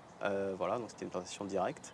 Depuis 7 ans, on est très satisfait du résultat de ce porte-greffe, que ce soit d'un point de vue productivité, mais aussi calibre, parce qu'on a vu qu'on avait des calibres un peu plus importants sur ce porte-greffe-là, et ce qui fait qu'on recommande beaucoup G11 du fait de tous ses avantages et de tous ses atouts. Bonjour, je m'appelle Pascal Jargot, donc je suis conseiller technique à la coopérative Novacop, qui est non loin d'ici à Bessens, dans le Tarn-et-Garonne, et qui fait partie du groupe commercial Blue Ale. Donc là, nous sommes dans le verger de nos adhérents, qui n'a pas pu être là aujourd'hui, mais qui est basé sur le sud de Montauban, donc il y a une 50aine d'hectares de pommiers. Je voulais vous parler donc, de notre sentiment sur les nouveaux porte-greffes que nous utilisons depuis quelques années, du groupe Geneva, alors plus particulièrement le G11, puisque c'est celui que nous avons pu implanter. Alors bon, les raisons de cette implantation, c'est que nous avons depuis plus de 40 ans maintenant un porte-greffe qui nous convenait parfaitement, qui sont du groupe des M9, avec différents clones que nous avons utilisés massivement, et qui donnaient tout à fait satisfaction concernant la vigueur, la mise à fruit, la forme de l'arbre quand il vieillit, son aptitude à colorer, sa qualité. Et donc il fallait qu'on reste, pour un nouveau porte-greffe, il fallait qu'on reste dans cette gamme à la fois de vigueur et de capacité d'amélioration de la production. Donc il se trouve que dans la sélection des Genova, le G11 répondait à ces caractéristiques. C'est pour ça qu'il a été, parmi d'autres porte-greffes de la série, qu'il a été choisi. Et en plus, on lui a trouvé donc des avantages qui pour certains sont décisifs. On pourrait en citer 2 principaux, qui sont d'une part sa tolérance au feu bactérien, parce que nous avons eu ponctuellement des dégâts extrêmement graves de feu bactérien sur des vergers de pommiers implantés sur les anciens porte-greffes M9. Alors ça concerne principalement des variétés qui sont elles-mêmes sensibles, comme par exemple Rosiglo, comme Daliclas, et qui ensuite ont transmis la maladie au porte-greffe qui lui-même est sensible, avec des mortalités qui pouvaient aller jusqu'à près de 100%. Et en tout cas, à partir d'un certain seuil de mortalité, le verger il est condamné, parce qu'on ne peut plus remplacer les arbres manquants.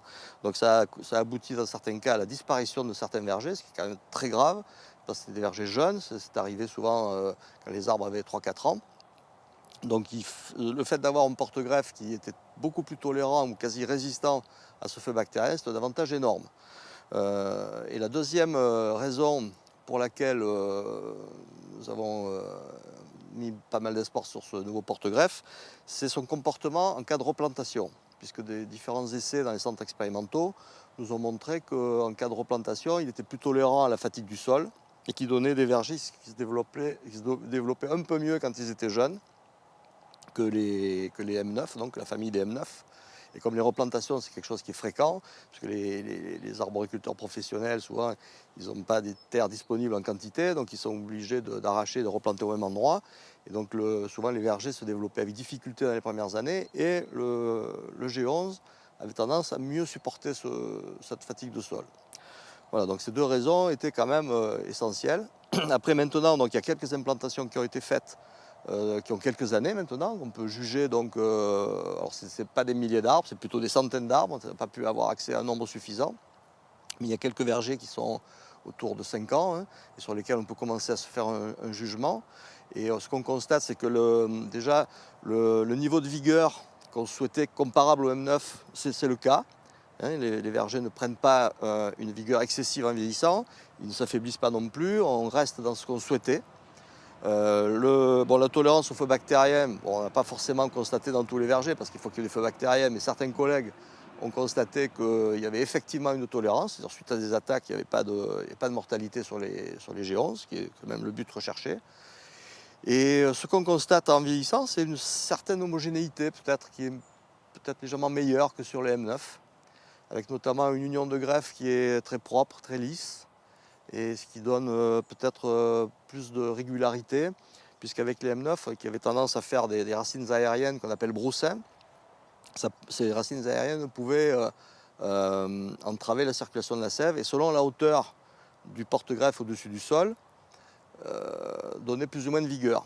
Alors qu'avec le G11, il semblerait que même si la hauteur n'est pas parfaitement réglée au-dessus du sol, on ait une vigueur plus homogène, ce qui est quand même un atout supplémentaire. Voilà, alors après, on va parler des avantages, mais il y a quand même deux inconvénients. C'est que premièrement, il n'est pas beaucoup disponible. Alors, on en parle beaucoup, mais on en a très peu. Aujourd'hui, ça a été livré par centaines d'arbres. Maintenant, ça commence à être des milliers d'arbres, mais sans plus, quoi. Tous les pépiniéristes n'ont pas du disponible en quantité suffisante, et pas sur toutes les variétés. Donc ça, c'est un premier problème. Hein. Donc les avantages, oui, mais encore faut-il avoir le matériel pour en profiter de ces avantages. Et après, le deuxième petit inconvénient, c'est qu'il est vendu plus cher que les autres porte-greffes. Donc ça, on fait appel aux pépiniéristes, bien sûr, mais je pense qu'ici, ils vendent plus cher, il y a peut-être des raisons. Mais nous, en tout cas, c'est une surcoût qui est sensible au niveau de la plantation. Bonjour, je m'appelle Sylvain Roy, je suis le gérant des vergers de Marolles à Gardonne, en Dordogne. Nous produisons exclusivement des pommes sur une 50aine d'hectares. Donc là, nous sommes sur une parcelle en 5e feuille de Beuqueil.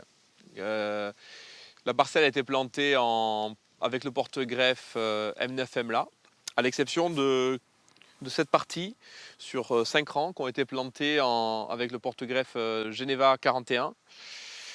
Donc on observe que pour des arbres en 5e feuille, on a une vigueur, une croissance qui est tout à fait satisfaisante. On a un bon niveau de production également. Et alors, à contrario, sur le reste de la parcelle qui a été plantée avec le porte-greffe plus classique M9, on a ce niveau de vigueur-là. Et on peut très facilement constater que ce sont des arbres qui ont des difficultés de reprise et que la vigueur elle est beaucoup plus aléatoire. Et la réussite, là, pour le coup, elle a été compromise. Donc à l'avenir, on va faire le choix pour de la replantation. Dans cette situation de replantation sur le rang, on fera le choix du porte-greffe Geneva. Là, il n'y a n'y a pas de débat dans cet exemple-là.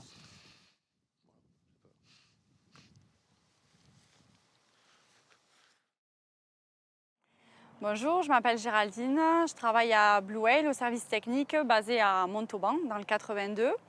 Au niveau de Blue Whale, je suis en charge de la commande groupée du matériel végétal. Donc je travaille en direct avec les producteurs et les techniciens des coopératives membres. Je suis en charge de l'achat du matériel végétal avec donc, la sélection des variétés et la sélection des porte-greffes qui vont avec. Aujourd'hui, ce qu'on constate, c'est que nos producteurs sont très attachés et très curieux des choix qui sont proposés par les fournisseurs et notamment donc, tout ce qui est le Geneva. Pour des raisons qui sont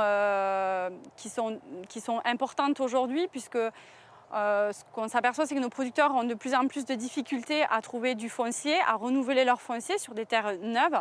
Et donc, ils sont confrontés à devoir repartir sur 1, 2, 3 générations de pommiers. Et donc, ce nouveau porte-greffe-là amène une sécurité pour le producteur comparé au porte-greffe qu'on connaît, hein, le 9 ou le Pajam 2, qui garantissent une homogénéité dans le verger, qui amène un petit plus pour le producteur dans sa plantation. Aujourd'hui, ce qu'on peut dire aussi du Geneva, c'est qu'on a une garantie supplémentaire avec la protection et sa sensibilité très faible par rapport notamment aux feux bactériens. Donc ça, c'est aussi un plus pour nos producteurs dans le choix quand ils passent commande, notamment pour des variétés sensibles comme par exemple Rosiglo. Voilà. Donc ils sont très attachés et très en demande de ce porte-greffe pour les plantations qui sont faites actuellement et qui seront faites dans le futur.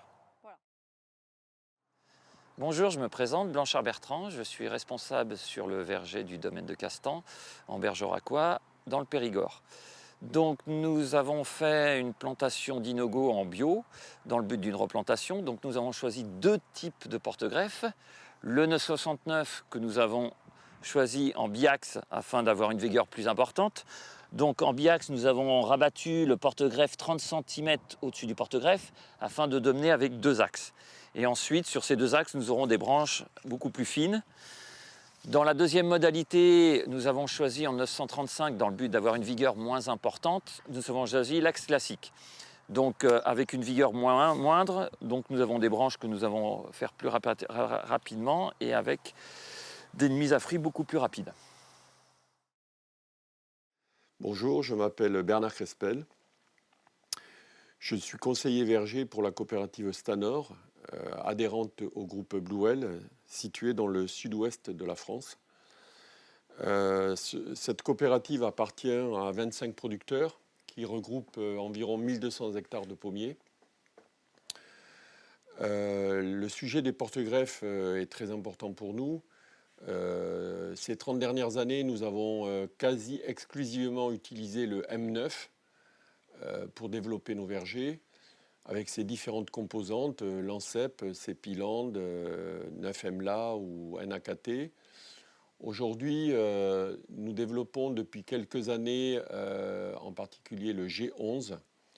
Le G11, nous recherchons dans le G11 finalement d'autres qualités, puisque le porte-greffe M9, malgré toutes ses qualités, présente quelques inconvénients. Nous sommes souvent contraints de replanter les vergers sur les mêmes parcelles, avec le phénomène de fatigue de sol, bien connu des arboriculteurs, qui génère une perte de vigueur, donc finalement un retour sur investissement plus lent, avec un potentiel de verger amoindri. Mais également, nous subissons des attaques de feux bactériens qui peuvent être préjudiciables sur les parcelles jusqu'à la 5e feuille. Donc pour ces différentes raisons, nous avons opté dans le développement de nos nouveaux vergers pour le G11. Nous nous basons sur des résultats de centres d'expérimentation qui démontrent que le G11 a des qualités agronomiques en termes de rendement et de qualité de fruits qui sont plus intéressantes que le M9. Nous n'avons quand même pas pu encore constater ces caractéristiques sur nos vergers, n'ayant pas encore assez de recul. Par contre, sur l'aspect feu bactérien, nous sommes d'ores et déjà persuadés, au vu de nos propres résultats, que le G11 apporte vraiment un gain significatif sur sur ces attaques qui peuvent être extrêmement préjudiciables dans les parcelles. Thank you so much for staying with us until then. Thank you.